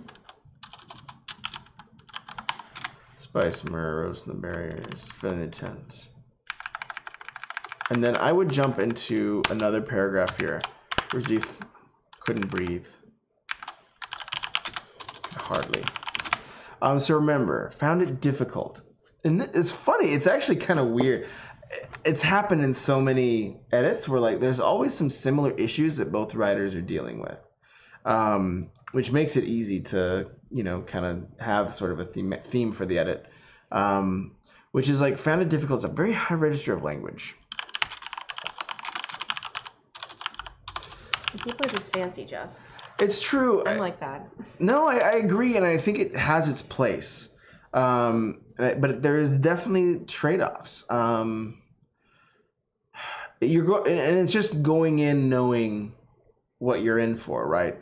Because when you go into a high register of language, you're going to lose some immediacy, and you're going to lose some of the narrative grit because you're generally taking a little longer to describe things. You're generally slowing down. Like a high register of language usually talks around something rather than is direct. And that can be really great for dialogue. So if you have some very fancy person, their dialogue can really pop because they're going to have almost automatic subtext because they're going to be talking around whatever they want. Oh, you're looking very pretty this evening. And you know that she's saying you look like poop. See? But I see you dressed up for our occasion in your frock and your dirty gown. You know, like so that can really be powerful. Like using those tools is really powerful. It does when you start getting it into the action line and into the narrative, it does come at a higher cost. And that's just a decision you're going to have to make as the writer is to say, do I want to maintain, what am I accomplishing? What is it doing for my story? Is it fulfilling my goals? Because maybe you like having, and some people love this style of story where there is a very Tolkien-like narrator who is this educated, I mean, because The Hobbit, Lord of the Rings, those are narrated by an educated redactor, someone who's collected these texts and put them together in a clean and formatted way. And that's because Tolkien is pretty much narrating it. It's his voice. And he is acting, and then so the narrator's voice has a very high register because the redactor is like, well, Sam didn't think that was such a good idea. Obviously, it's not as gritty as some of these other books that are in a similar genre, but it works because Tolkien is just this brilliant redactor. His voice is you could listen to him read a dictionary to you and you'd probably be like, wow, that's amazing. Because it's just like fancy British guy. But it's just food for thought. You know, there's going to be trade-offs. If that is the voice you want in your story, keep it. Do I have scroll lock on? No. But yeah, if that's the voice you want in your story, keep it. But if you're flexible about it and you're like, maybe it's just kind of just how I write and I'm okay with changing it, try. See what else you can maybe come up with. She focused on the traditional choreography, giving herself to her body, moving delicious ecstasy. So again, like this is a lower register, like we're mixing the registers, you know? So again, that's a signal to me that it's just kind of a default mode for a lot of writers. Whenever there's mixed registers, it's like, oh, okay, they're probably in default mode. Beyond the matron, set eligible bachelors who out of custom tried to appear. What does that look like? Yeah. They're kind of talking with themselves, casting sneaking. There are a few suitors than she would have liked, far fewer than if the ritual doesn't occur back home.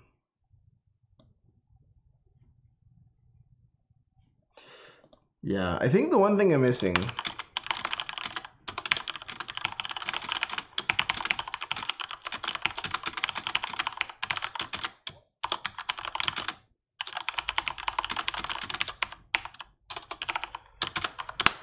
so the thing I think I would really consider here is giving us a little bit, not much, but a little bit of interiority. So we get, and maybe this stuff can be really trimmed and shortened because it is, you know, it's necessary, but maybe you can even use free and direct discourse. We were talking about this a little earlier when she inserts she pollutes the narrator. So free and direct discourse is when the character's thoughts and opinions pollutes the narrative voice, and it can have the way the narrator describes something give an impression of what they think. You know, the pompous, this pompous, old school ritual was known as a celebration. Yeah. Then this would be like, this is an example of how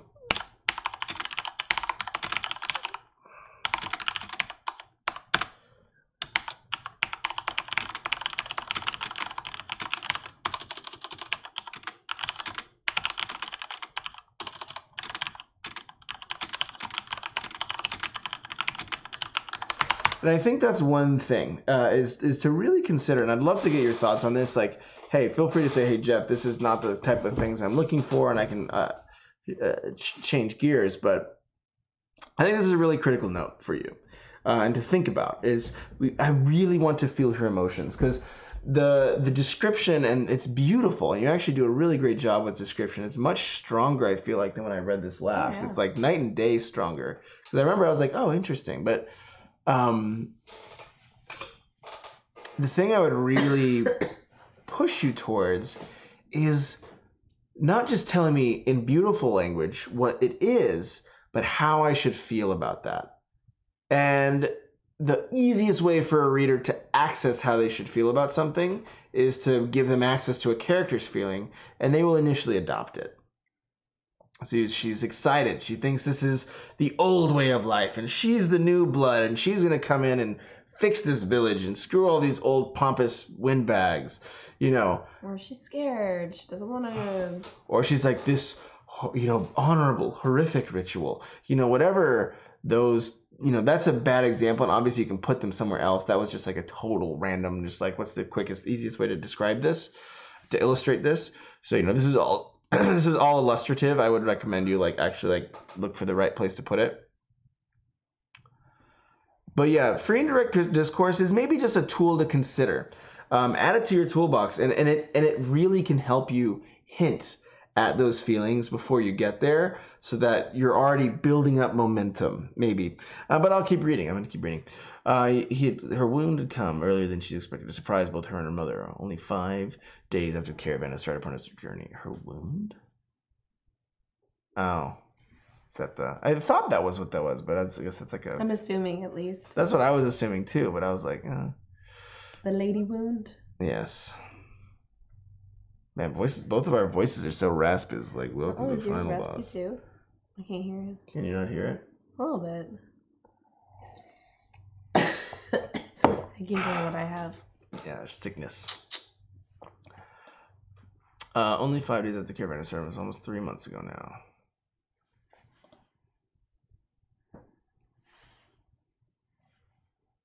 Again, this might be an opportunity, this might be an opportunity to get the emotions across. And that's what you're looking for in the beginning of the story, is any chance you have, we're horrified.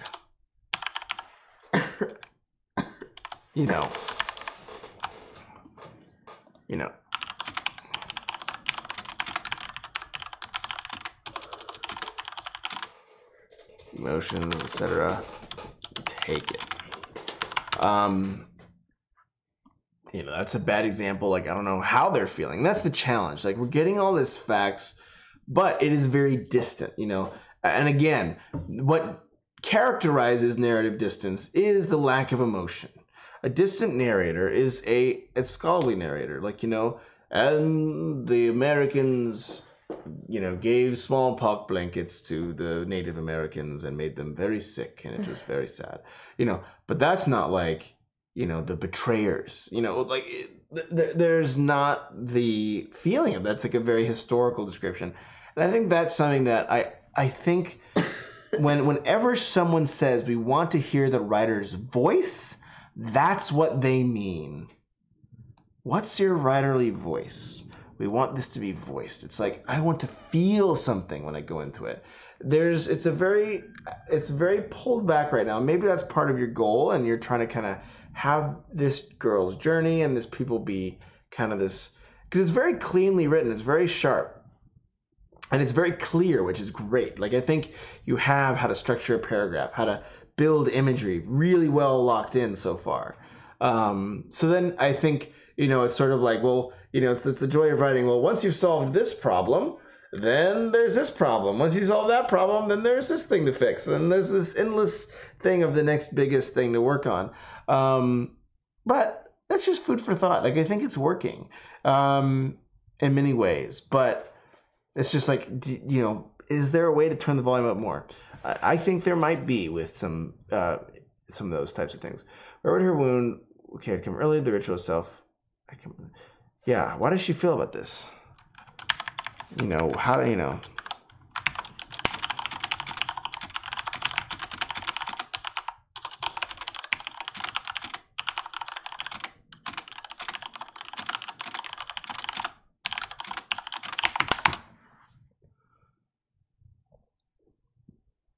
The crown blood of 3 lambs.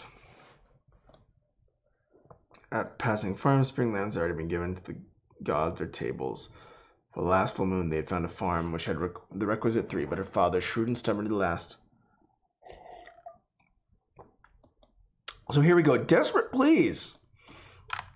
I haven't none.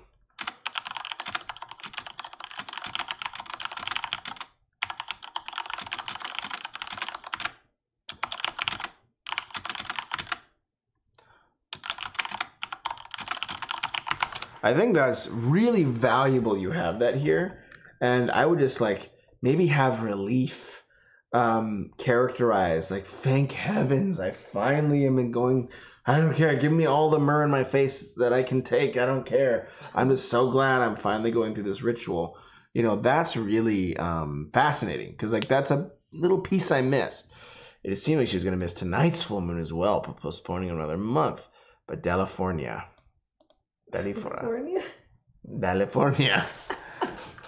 So Can't take you anywhere. I have a little bit of dyslexia. Smiled upon her father.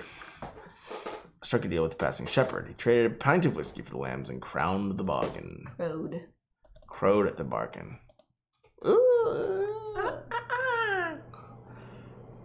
The drums abruptly ceased before the matrons. Yeah, I feel like that's where Foxy wants to end up one day. Is to have some like young like child like bowing before her and her to be like, yes, my child. What? I want to be the child. No. Yes. Matrons accept me at last. The blood upon me. This is why we worry about her. As the drums abruptly ceased, Rosita dropped to her knees and prostrated herself before the matron. Bloop. Silent expectation filled the tent except for the sound of Rosita's own rapid breathing.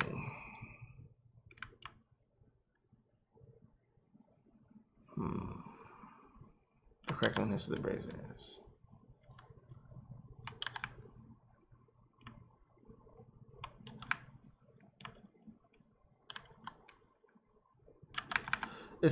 These are a little long sentences.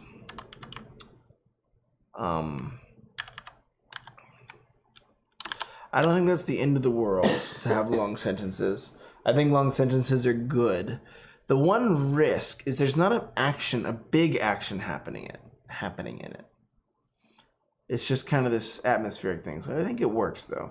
The matrons withdrew. All except for the locust, the oldest and wisest.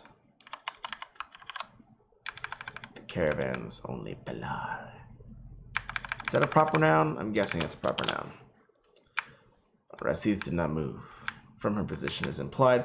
So a lot of this, I think you have these really great sentences, but they are getting gummed up a little bit by extra words. I'm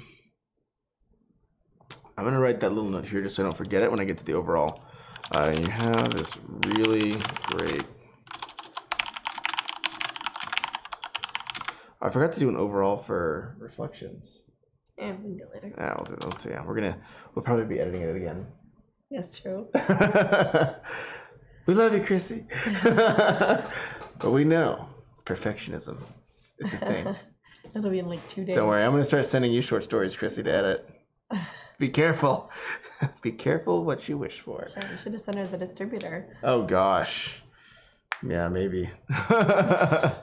So long. I don't want to go back and worry about it. The distributor's gone. For now. It's distributed. It's distributed. It's being distributed.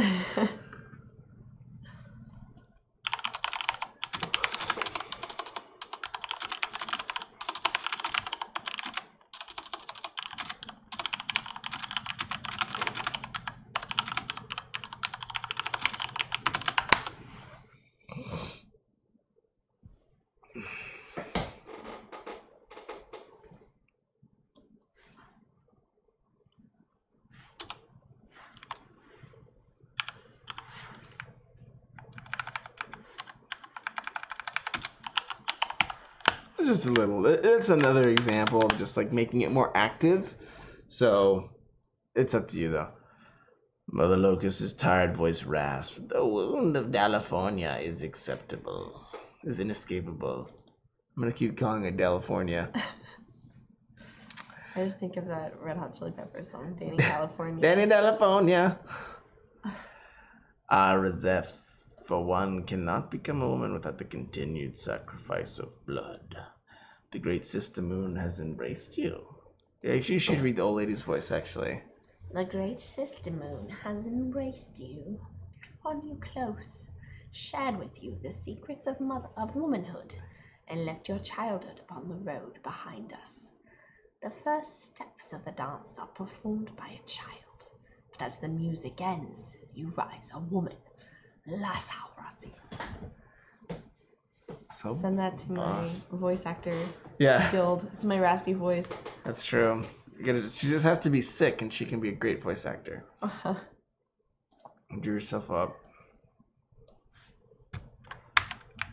Drew yourself up. The tent exploded. Oh.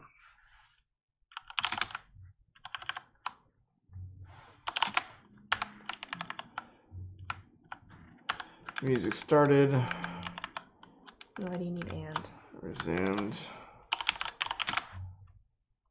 You could do a semicolon. Wait, as Rosie threw herself. Oh, as Rosie. Yeah. Oh, you're right. Never mind. I didn't see that. The music resumed.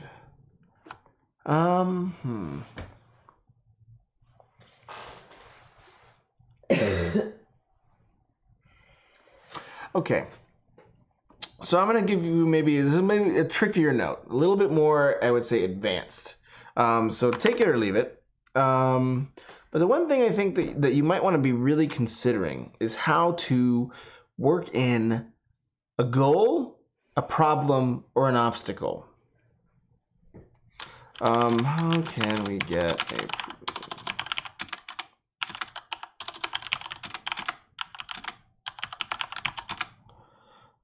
works into this event? Is something wrong? What's that? The D is bugging me. A goal. And. Goal, a problem, or and obstacle.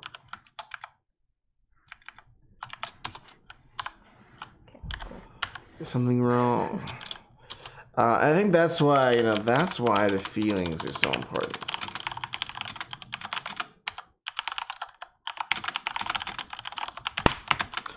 Because they can bring a ritual like this to life, showing that someone is trying to do something and getting blocked. We got an obstacle too. I'm just slow. and I think maybe it's just I think, or at least for me, my 2 cents on it is like, yeah, and maybe you're aware of this. It just makes you want to keep reading earlier on, like just kind of reading stuff. It's not that it's bad. It's just it's not gonna like draw you in if there's not an obstacle or a conflict or something. So it's okay if it's later. Like I trust that it's there, but for me at least, that's the thing that like makes me be like, oh, like I want to keep reading. Otherwise, it's kind of just like reading a history. Obviously it's like an interesting history book, and I'm like, oh, that's kind of cool. But if there's not like, characterize things, like if I'm not like learning about the character right away and like seeing them like dealing with something right off the bat, even if it comes later, like you might not have readers get that far. I think you're absolutely right, Danielle. And I think you've laid the foundation for it, because we have hints of a problem. We have hints of there not being enough men, for example. Mm-hmm. I forgot where that line was. Fewer suitors than she would have liked. Yes, and this is where I'm asking, and that's where I'm asking, what does she feel about this? Is that a good thing? Is that a bad thing? If it's a bad thing, just tell us and we'll know. She looked around. Only 5 suitors. There should at least be 10 in an event like this. What would Dad say? And that's it. Like nothing's been the same since the rift. Fluflockening, Yeah. Whatever. But those are those little, it's not much, and I think that's where little techniques like free and direct discourse, those ways to convey feeling with minimalistic words and not having to have a whole paragraph about what they're feeling, those little tools can really build up the sense of drama and the sense of problem, the sense of something is wrong. I see 2 peas in a pod. But it can build a sense of drama and something is wrong without you having to pause the flow. Because this is a well-designed scene. The one challenge with it is there's like, I'm waiting for that like moment of intrigue, that twist on it. And it sounds like it's coming, but it feels like it's coming a little late in this particular scene. And the way you can start signaling that, hey, reader, trust me, it's there, is through tools like the voice of the character coming through and being like, I don't know what's going on with all these. Like, I only got 5 suitors. What the frick? That's not cool. Like, or maybe she's like freaked out or like, oh, father will attack me again if I don't have at least 10 suitors. What's this dumb thing? But like, you know what I mean. This is a place where we can hint at the problem of the scene. Or the goals, I'm starting to get sleepy, just a heads up. All right, if you need to go to bed, I want to keep going because I want to try to give Casey his just desserts here. But yeah, if you need to go to bed, totally respect that. Okay, a couple more minutes. I can just feel like yeah, I know the music. Medicine. Yeah, and for the process and transformation. Okay, tonight she was the avatar of California, the great system. Whatever. I know it's Delifora. Yeah. Delifora. But I'm gonna say California. It's like Louis Vuitton. Yeah, the great sister and goddess, and all wish to share in her holiness.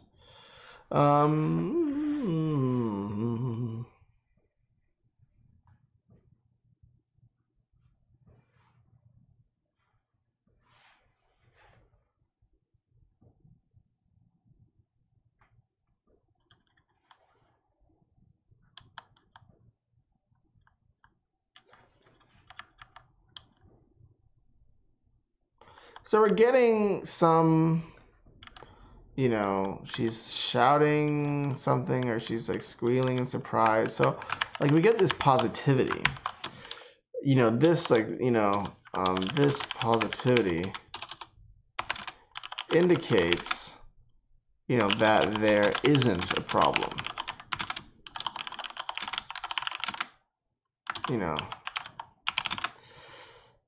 Signal that she's in a safe, happy place and nothing is wrong. And that's just a challenge. And the thing is like the other problem is like, let's say there is a complication that comes up. This is another risk. I don't know if it's what's going to happen here, but it's just something to be aware of.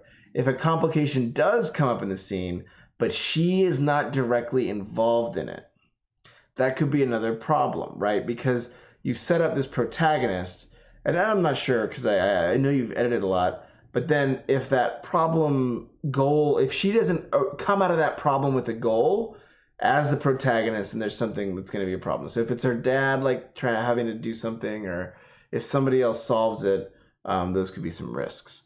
I'm not saying that's happening, but I'm trying to get through Name of the Wind. Is it really just him listening to story after story? Oh, that story is done. Let's hear a story from this guy now. Is that when he's a kid? That changes. Oh, is that when he's a kid? Yeah, I don't know. Yeah. I just remember I did not like the second book. I thought the second book was trash. The first book I felt fine. Like, I was like, oh, it was a decent fantasy story. Second book was garbage. Yeah, the part where he's a kid is really slow. 6, 6, 7, where he's just like in the city. You got to get past that. I was like, what is this? Yeah.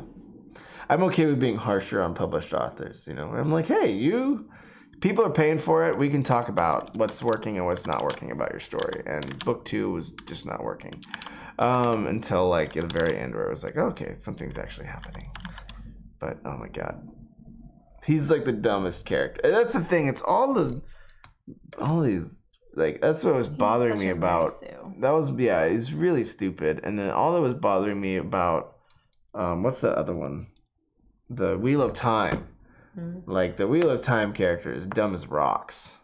And you're like, dude, just don't be stupid. Why, like, it gets better because they have fewer chapters where he's the focus, and you're like, thank goodness. Yeah, I know, but then I'm like, better. if every supporting character is better than your protagonist, like... Well, that's the thing. He's not really the protagonist. Like, everything's he's just, the chosen one. No, but it's more of, like, because, yeah, it's not really about him as much. Like, it is, but it's about everything. Yeah.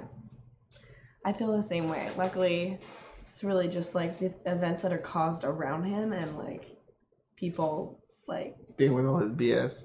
Because he's dumb as rocks. Yeah, no, he's dumb as rocks. He's so dumb. Yeah. Cool. No, everybody else is actually doing cool shit. I think that guy creepily staring at me in the bar might mean trouble. I better stay here till late and hope they don't get me. It's really hot. Come on. A random chick tells me I should go for glory. Yeah. I trust her. She doesn't seem her.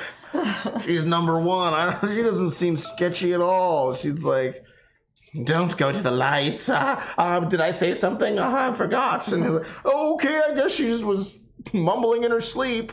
It's like, God, stop it. Oh, she's close to me again. Oh, I love her. Oh yeah, those dumbest. Getting wrecked. I'm getting wrecked. All right, back to it. She felt herself being lowered again. Hands upon her ceased, and she opened her eyes to see her father before her.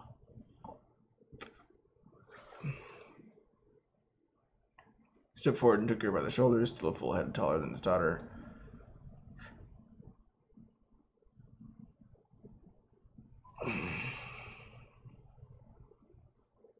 She found it endearing. So I'm glad we're getting her emotions. But shouldn't she... Yeah. But are they worried, you know? Like, because, like, quite gasp, you know? Is this, you know, so it, like, you know, the fact that the potential for conflict in the crowd being shocked is so quickly dismissed, you know, like, you know, is another opportunity we might have to heighten the stakes. I know, because there's like, oh, he shouldn't do that, like, but then they're like, oh, it's fine, I like Dad, he's great, and it's sort of like, so we have this potential problem. Hey, the father did a faux pas in a religious festival, but then immediately it's kind of brushed away. So things to think about. Maybe that's a hook we can take a hold of. I missed part of what you said when you started on the Wheel of Time. He basically says he hates the main character. Yeah, the main character's really dumb. Rand. And I argued that he's not really the main character. I call him Randy Rand. A dumb, dick, and everybody else is cooler, and I care more about them. Yeah. You want some chloroseptic? Halls? Let me get you a Halls. Those make me cough more. I'm gonna get one for myself. Yeah, go ahead. Oh, I have a beautiful, massive bed I'm gonna sleep on tonight. Yay! I can sleep sideways and it'll be as big as my old bed. I literally can sleep sideways and it's the same size as my old bed. Isn't that crazy? I know. That's so ridiculous. I know. I got a king bed. It's real big. 10 hours in the audiobook of Name of the Wind, and he's still a kid in the city. He feels bad, man. Yeah. Just get through that. I mean, just fast forward. It's like storyception. And that stuff does come into play later, but yeah, no, I remember being like, is this ever going to end? It does get better, but yeah. I should reread it and see what I think about it now, because I haven't read it in like 10 years. Yeah, me either. But I remember, even back then, I was like, the second book is really stupid. The first one was fine. I liked the first one a lot. Once you get through the city part, I was so bored. I was like, oh. Leaning towards her father, it's only that she could hear above the music. They might see you as a woman, but you will always be my Arsushi. Arsushi? It means little kitten, his pet name. For her as long as she could recall, he lifted a finger wet with blood and drew a line down her forehead and her nose. Lasso! Her father shouted. The crowd echoed. Throwing pressed her again, hands running across her back, her arms, her stomach, but she boasted. I mean, does her dad kind of get weirded out by all these random dudes groping her? Because that happens earlier with her brother, too. There's like, he always stood up. It was her brother who was shouting to a group of us. They pawed aggressively at her. Is her brother not going to be like, hey, stop groping my sister? He's shouting at them. I guess so. You know, I don't know. It's kind of like the family plus groping. Oh, I see. It just might need just a, you know, as they pod aggressively after, you know, it might just need a, you know, line, like a word or two of, you know, its tradition. You know, as per tradition. It's that simple. And then I'll be like, okay, it's some sort of traditional thing. Problem solved. I pod aggressively at Jeffrey, as per tradition. Yeah, so then everyone can accept that, and it's part of the tradition. Lasso. Throwing press. So then I am starting to wonder, is every step of this ritual necessary for future plot and for my understanding of the story? Because we've been on this for a little while, and we were kind of like, and kind of like you said, there is a plot hook coming, there is a narration coming, but then I'm going to start to ask, do we need every moment of this between? It's beautifully written, and I actually really think you've done a fantastic job on the revision. It's so visceral, it's so evocative, but then the question has to be, it can be beautifully written, but it still needs, because this is like travel. This is a travel blog, a very well-written travel blog right now. Like, I went to, you know, to whatever, and it was beautiful, and they had this amazing ceremony, and this was the ceremony. But you know, most travel blogs don't have this big plot that has to kick off. And you know, in a novel, you really have to have at least like some sort of narrative. I mean, I can pick a book off the shelf and there'll be some problem from page 1. And that's something that's very required. Here, I'm going to do that right now. Let's see what I should grab. He's doing it. He's doing it, everyone. He's butthole. He's doing it. I'll grab Cinder. I have not really read this all the way. Some steampunk book. Yeah, I know. I'm stubborn, but so this is some chick steampunk book, and obviously this isn't the tone you're going for. But we'll read page 1. I screw through Cinder's ankle. The screw through Cinder's ankle had rusted. The engraved marks worn to a mangled circle. Her knuckles ached from forcing the screwdriver into the joint as she struggled to loosen the screw, one gritting twist after another. By the time it was extracted far enough for her to wrench free with her prosthetic steel hand, the hairline threads had been stripped. Tossing the screwdriver to the table, she gripped her heel and yanked the foot from its socket. The spark singed her fingertips and she jerked away, leaving the foot dangling from a tangle. She slumped back with a relieved groan. A sense of release hovered at the end of those wires. Freedom! Having loathed the too small foot for 4 years, she swore to never put the piece of junk back on again. She hoped I could be back soon with its replacement. Cinder was the only full-service mechanic at New Beijing's weekly market. Without a sign booth, I guess maybe not. Maybe I'm proven wrong. I mean, there was like the problem of getting the screw off. Yeah, I mean, there was a problem getting a screw off. That's like, I mean, that's a writer doing kind of temporary problems. Casey gets the point. I don't know. It's just food for thought, because it's very rare that I see such a beautifully evoked world, and I want to experience more of this.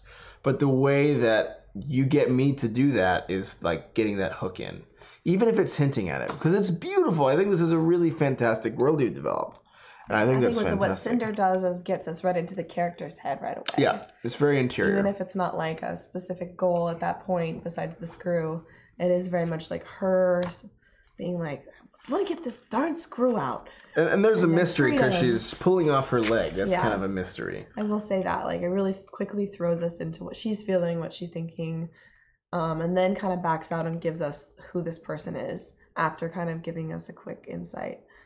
Yeah. Not perfect. That book's not perfect starting by is any hard. means. Yeah, no, it's not. Yeah, I will say, I'll just say, like, yeah.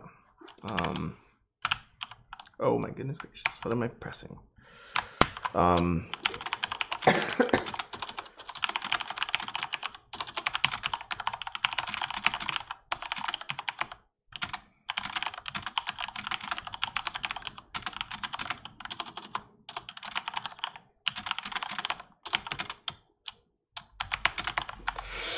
Dun, dun, dun. That's maybe too harsh, but or just bring the story into this. Combine. There's a story thing. Maybe that big plot moment is happening during this. Combine your scenes. It's the best piece of writing advice I've ever received. Combine your characters. Combine your scenes. If you have two characters that can feasibly just be merged into the same person, do it. Every time, do it. If you have two scenes that can feasibly be kind of mushed together, do it. It's one of the most valuable things that any piece of advice. It'll make you be more brief. It'll make those scenes both more interesting. It'll make it better. So that's always a weird piece of advice. Fusion, but you'll see, especially probably 667. This will be something you're going to encounter with a big, massive, epic story, which is there's going to be a lot of stuff going on. And then eventually you're going to find, oh, this scene is kind of doing the same thing as that one, or maybe these two scenes are not as separate as I thought. Mush them together. Or this character comes in the same, I have like a character that tells him where to go here, and then I have another bartender over there. Why isn't it just the same guy? Because then we can develop a deeper connection with them. Oh, okay. Just the 1600, yeah. If anybody can do it, it's you. Yeah. Throng pressed against her hands running across her back, arm, stomach. She was at a great back pillow. I'm going to kind of go a little faster through this portion because I want to get to the part where there is the conflict, so we can talk about that. Made the dress specifically for the ceremony. Patchwork dress, very beautiful dress. Yeah, I'm proud of you, daughter. Do not slouch. You are Chiwasa. So hold your chin high. Her cheeks have been burning with energy. Suddenly felt washed out, pliable. Again, this is one of those moments where I would actually get a little more concrete with this. Does, do her arms go limp? Does she feel exhausted? Tired, faint? I think it's pretty close, but something to think about. I just think that one was like, oh, I kind of want to get more of her feelings there. Bring me mangoes. Let's roast mangoes. I'm dying for mangoes. Again, why don't you prefer something like grapes or peaches? Again, this is kind of the how are you, I am fine dialogue.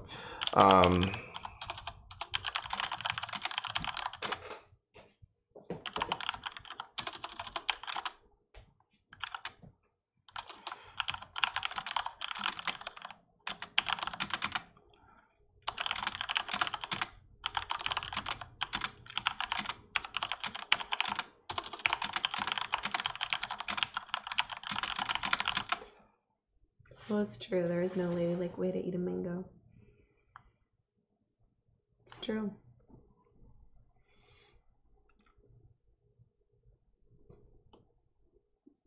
That's what he says. Oh, right. There's no ladylike way to eat a mango. It's very true. They're very sticky and messy. Yeah. But delightful. And having a craving. I thought about that. We don't know it for a few chapters, but that's just hints at it. I wonder. I still think so. Okay, that's really good to know that we're gonna have this big reveal coming up.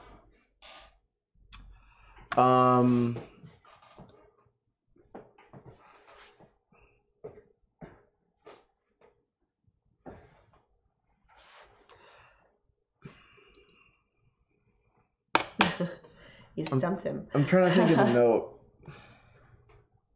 I think I would have some temporary conflict here. Something that will make her pregnancy worse. So maybe her family is poor, and for example, maybe its mangoes are expensive. And she's like, I want the best on my big night. And her mom is like, girl, we ain't got that kind of money. Calm yourself down. You know, whatever that is. But like, I wonder if there's some family problem. Because the thing is there always needs to be some sort of problem there. It could be maybe they're impoverished and what, blah, blah, blah. But it's tough because we just get so little access to Racith. I feel like because Racith maybe knows that she's had sex at least. She may not know that she's pregnant yet. That would at least, she would have some sort of like, oh, whatever about the festival. She'd be like, I'm already a woman. I've already done whatever, you know. So it feels a little... Oh, it's a virgin. Okay. Well, how is she pregnant? It's like the virgin birth. Interesting. So it's like a... Again, another challenge. She has no idea that she's pregnant. Okay.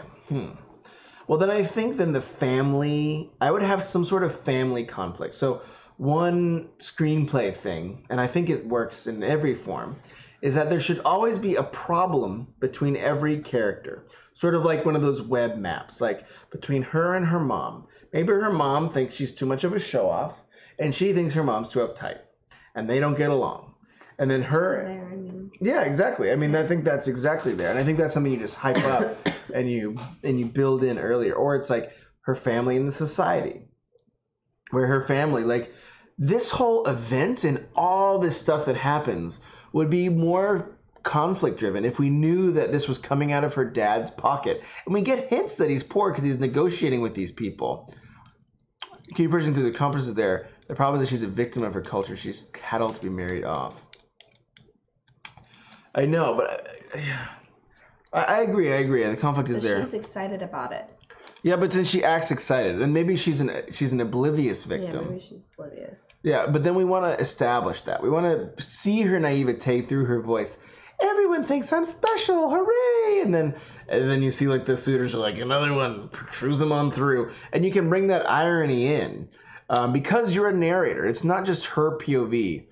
I mean, it's a close third person on her, but you can zoom out from that as the narrator and say, you know, she looked over and was confused to find that, you know, a few men were already lining up at the next cattle offering. Also, how is she pregnant if she's never had her period until now?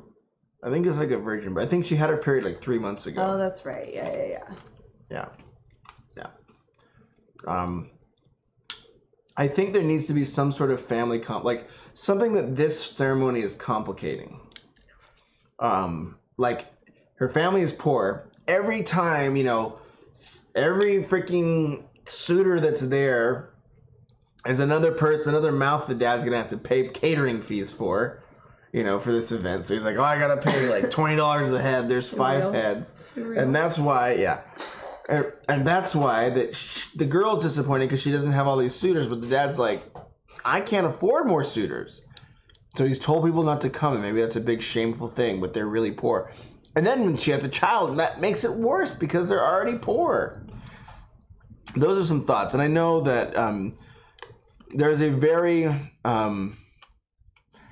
good Script Shadow series right now about stopping reading. And this is, you know, if you want to go through traditional publishing, and even if you're doing Kindle, because you're trying to convince people who've never heard your stuff.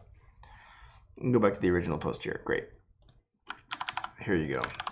And this is just an example. I mean, this is a great, it's about scripts, so it's a little more aggressive, but it's just food for thought in terms of what this person who's read thousands of screenplays, eventually what drives them crazy. And this is something that I struggle with reading when I did script reading, is you would read a script and you'd be like, get to the action. And then, you know, the writer would invariably be like, well, it's coming. But it's such a gamble because, yes, I can hear what you're saying and know that it's coming, but a reader on Amazon who downloads this, or somebody, and there's a great novel, because in the Sol Stein book, he's one of the most famous novel editors in the world, Sol Stein. And he was like, I wanted to see how people bought books. So we sat in a bookstore all day and watched in the nonfiction or in the fiction section that he edited for how people picked up books. And they'd pick it off their shelf, flip through the first 2-3 pages, and they would either do one of two things. They would put it back, or they would take it to the front and buy it. And that's how it works. But it was very fascinating. He's like, those first 2 or 3 pages, he realized made the sales. And maybe that's not your goal. Maybe you're saying, hey, do you want to build a slow build? And that's totally fine. And I think I'm kind of, sharing from my POV, but I would just push yourself. But it's hard, and there's not always an easy answer. So I hope I'm not trivializing. You're probably like, final boss, I'm gonna strangle you. And I know, and there's not an easy answer so often. I know. I'm trying to get to the conflict section here, and maybe it's in another chapter because we're getting the mangoes. Shines for you. I had a young love before my wound. Nathel laughed. Is Nathel a female name? Well, you skipped the love. So you don't Okay, yeah, sorry. All right, I'll keep going. Her mother was Escance. Oh, only dice for some of the goddess.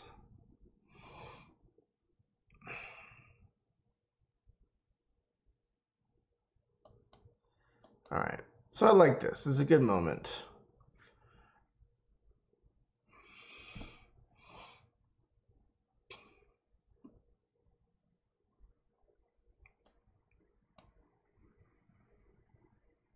So I do like this moment. I like this moment.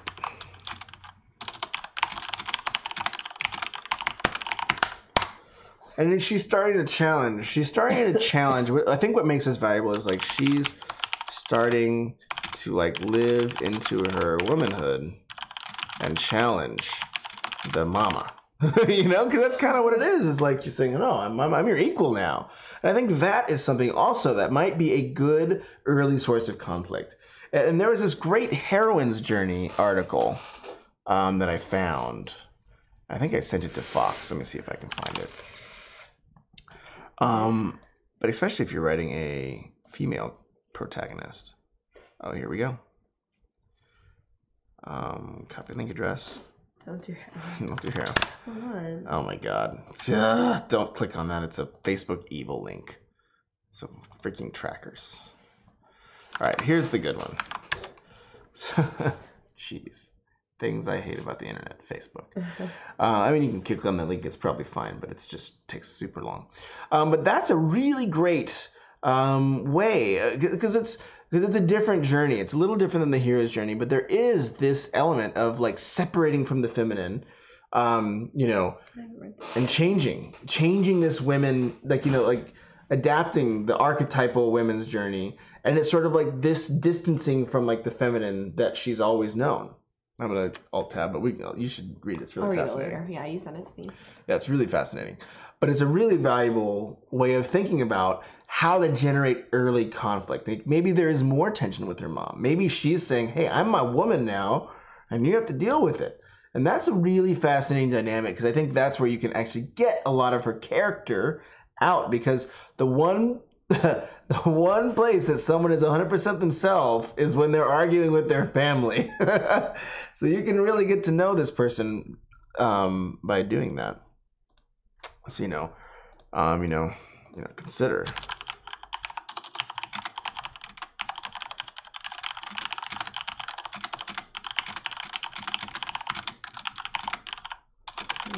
Yes, thank you. Yeah. Shall we finish this page and then get to the bottom of this one and let you get some rest? I think that's pretty good because this is double spaced. It's a lot denser than a screenplay. And we've already gone for about an hour and 20 on the hour and 10 on this. So about an hour. So we did about 50 minutes on Chrissy's, and then yeah. It was like 11:15 or something. That's true. As the line at the boar grew, Rasethkat Unrakach's eye and wavered. Man, I'm bad at pronunciation. Also, a lot of characters. So one risk is we're getting introduced to a lot of people with complicated names in a short time frame.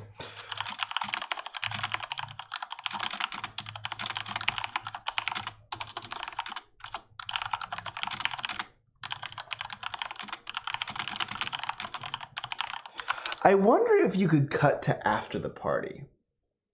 Like, I always love those scenes, and they're a difficult choice because there's a lot, and this is kind of the thing. When you read a lot of stuff, you see a lot of things, and there's a lot of books that open in some sort of coming of age ceremony. But I wonder if it's her just like sitting on the rock, covered in like drying lamb's blood, and was like, "Well, I guess I'm a woman now." Shit. That's pretty much how it goes. Yeah. You wake up one day and you're like, "Oh, covered in lamb's blood. This is it. I got hips." I got hips. What about my hips? You wake up one day with hips. It's the bizarrest thing. You're like, oh, I can like put things on these. It's the darndest thing. Must be nice. Then people start buying you drinks. Yeah, you're like, oh, I can like carry my groceries on them. Oh. Serious. I know. You wake up one day and you're like, oh. Weird. Feels weird. Cool. All right. Cool beans. That's a thing now. But yeah, like just some food for thought. Like I think just explore those venues, because like we get, and then are there characters that we can combine or cut? Like there's like the old lady who's like, you are now la ha la ha la la, and then everyone in the crowd is like, ah, she stood up, and then so those are some options where you're like, do we need that moment? Because that, when you take that moment out, not only does it shorten, but it reduces like 2 or 3 characters that we encounter. Because I think, can this be focused on her family?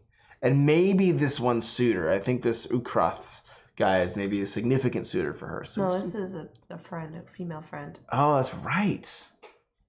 Yeah, so then there's less conflict there. Although, if you, I don't know, at least I was 2 of them out in the ahead. caravan. Oh, I see.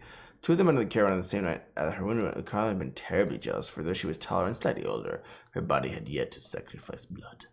Over the past 3 months, 2 of them had repeatedly prayed to California for Ukrat's wound, and they could have had their party together. They went so far as offering, again, a lot of backstory. So one thing that I've had to do in my novel, I'd rather have an overall line by line than a line by line if you're getting impatient. Okay, cool. I'll do a quick overall then. What I want to do though is, this is actually a valuable note and something I have to work on a lot, is like, give, when you're in the heat of a scene, minimize the thoughts and backstory that will take us out of it. Save the backstory for the sequel,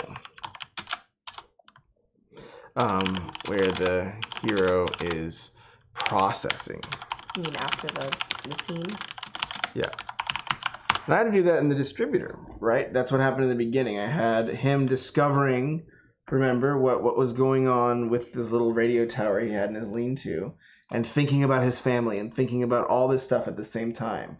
And then it did improve a lot when I cut all that out, just had the scene play out without all the backstory. And then once he was like able to process, man, I wonder if that was my dad. Process the events, then it goes into the backstory. Very valuable tool. That was, very big. It's something I still have to work on actively, but it's very valuable to think about. Because we're in the middle of a scene, they're in line, there's dancing, and she's like, hey, Oolog, Oolog, and then she's like, ah! So those types of things are, you can just plow through them in the scene, usually.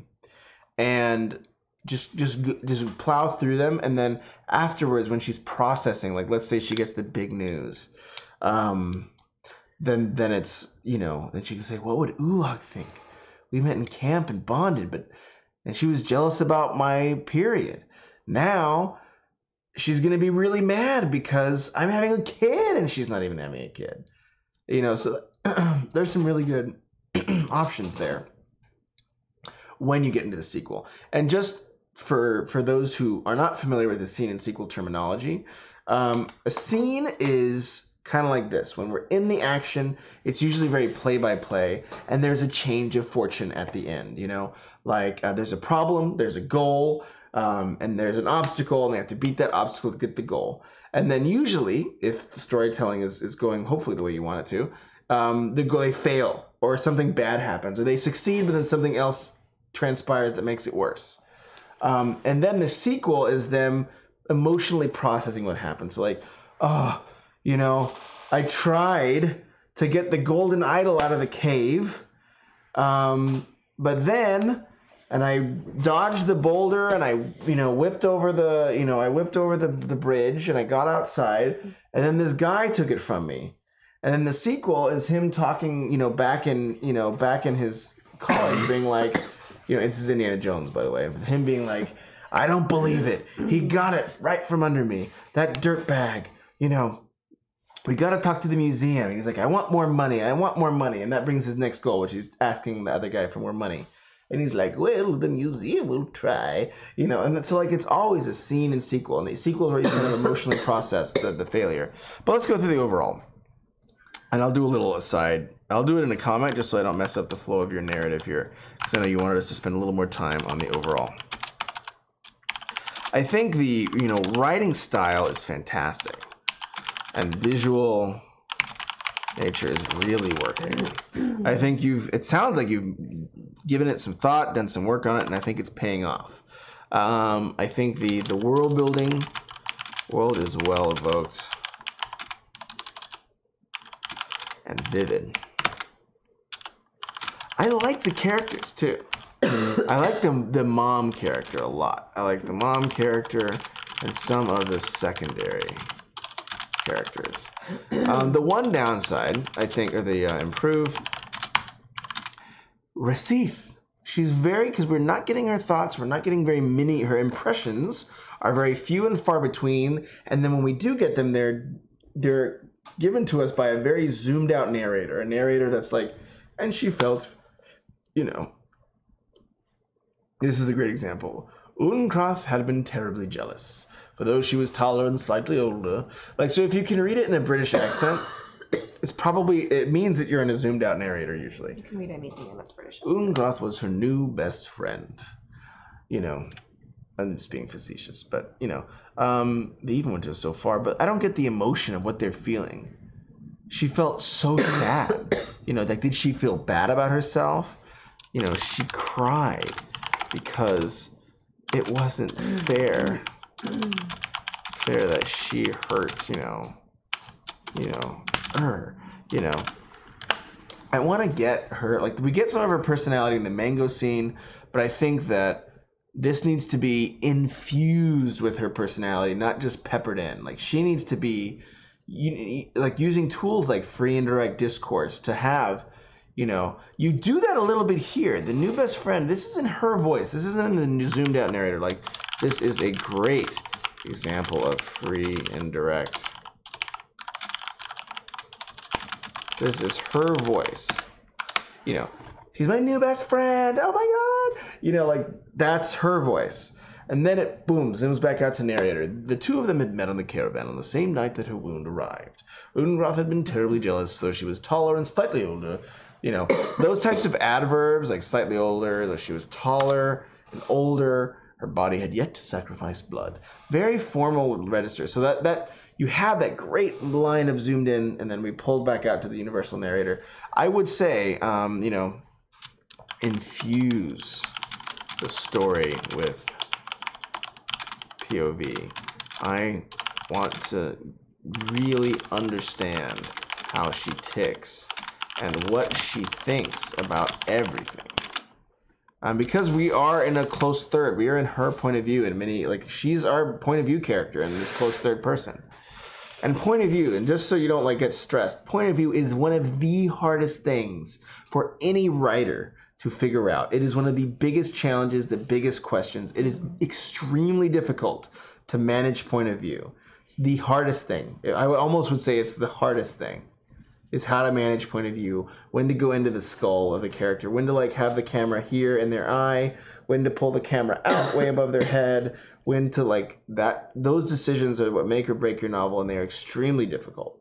So expect this to be something that all of us wrestle with, myself included.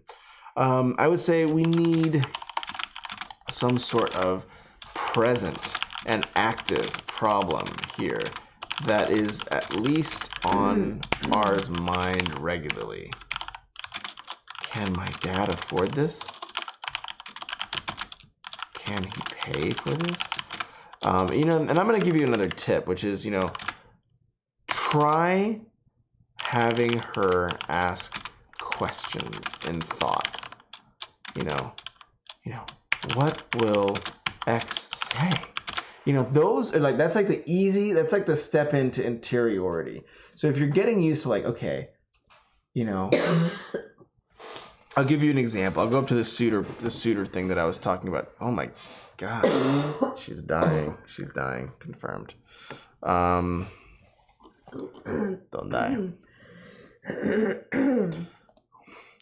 Was it something about my dress? Maybe I, this is, she, was it something about, her dress?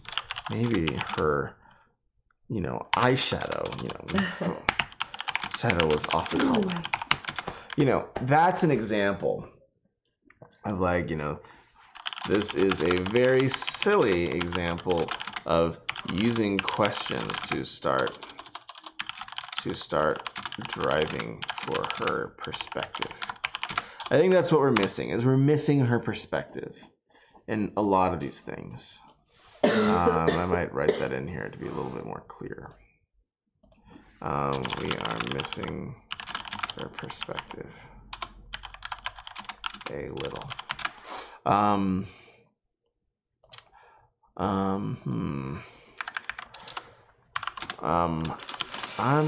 focus more on the family and trim down the character count and the event count.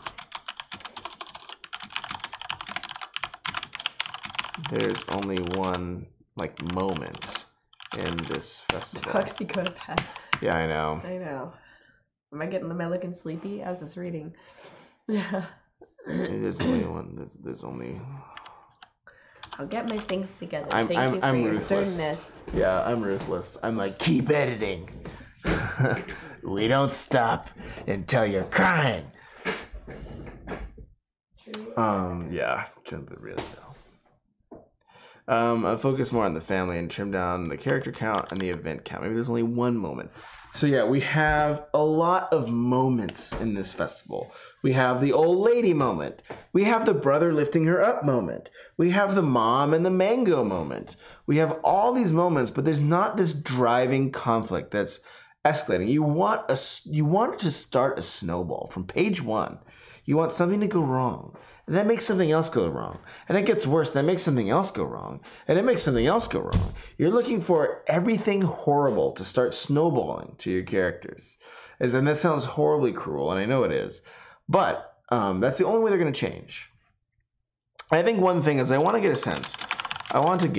a sense of Rashith's flaw. Is she vain? Arrogant? Or how does she incorrectly cope with life's troubles? And that kind of goes back to what we were talking about in the nonfiction piece, actually, because it's a device that goes both ways. Which is how has she been coping with life? In the nonfiction piece, it was I'm going to be meticulous. I'm going to follow all the rules. I'm going to do everything perfect. I want to see whatever that thing is. But then, that's partially what causes her flaw, which is she can't let go. She's holding on too tight, for that character, for the person writing the nonfiction. So what's her thing? How does she cope with maybe an unstable family? So that's why getting those problems in early matters, so that we can see, and we show this through watching her cope with a problem early. Maybe she's, flippant and she's a child still, so she doesn't think about things. But then she realizes that, she just keeps ignoring stuff and things just start piling up and getting worse and worse and worse. You know, so maybe she's like, oh, I'm just going to forget about that. Or, oh, dad's fighting. I'm just not going to worry about dad. I'm just not going to worry about brother. And it's going to be fun. And then she's like, maybe I should think about this stuff. And it starts getting worse and worse and worse. That's another example. So I think I would really push you to, I get to the point. Yeah. But yeah, I think those are the big ones. Is I need to see her. And two, and maybe as a counterpoint, I would be okay if you didn't get to the point so quickly, but we need to actually, my truest ultimate note is I need to get to know Rasith. I don't really know her.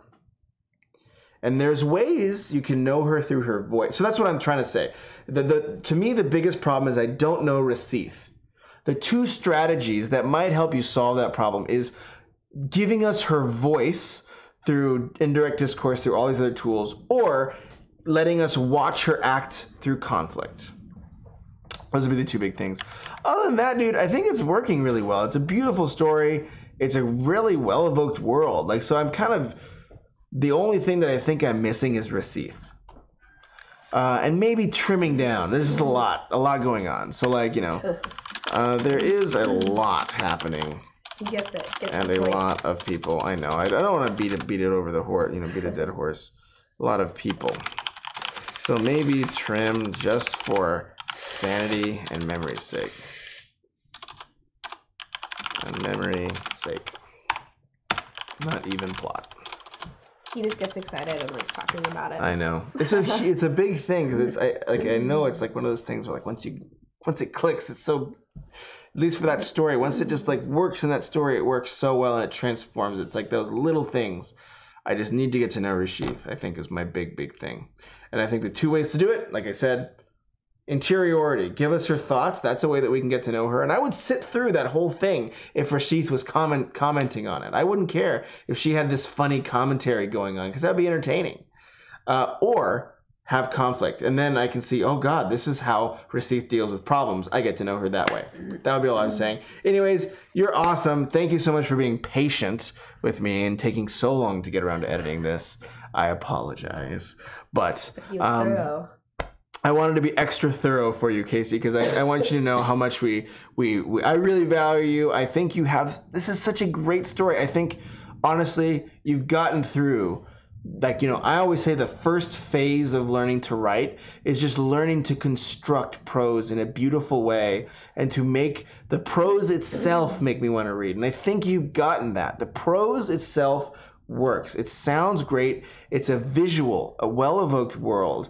And I think now it's just saying, how do I start working these story elements into that? And that's going to be a challenge. That's a challenge I'm still working on. But otherwise, great work. I'm so excited to read what you come up with next. And as you make future edits, share them with us. I love to see how work evolves. So in any case, take care, Casey. Have a good night, and well done.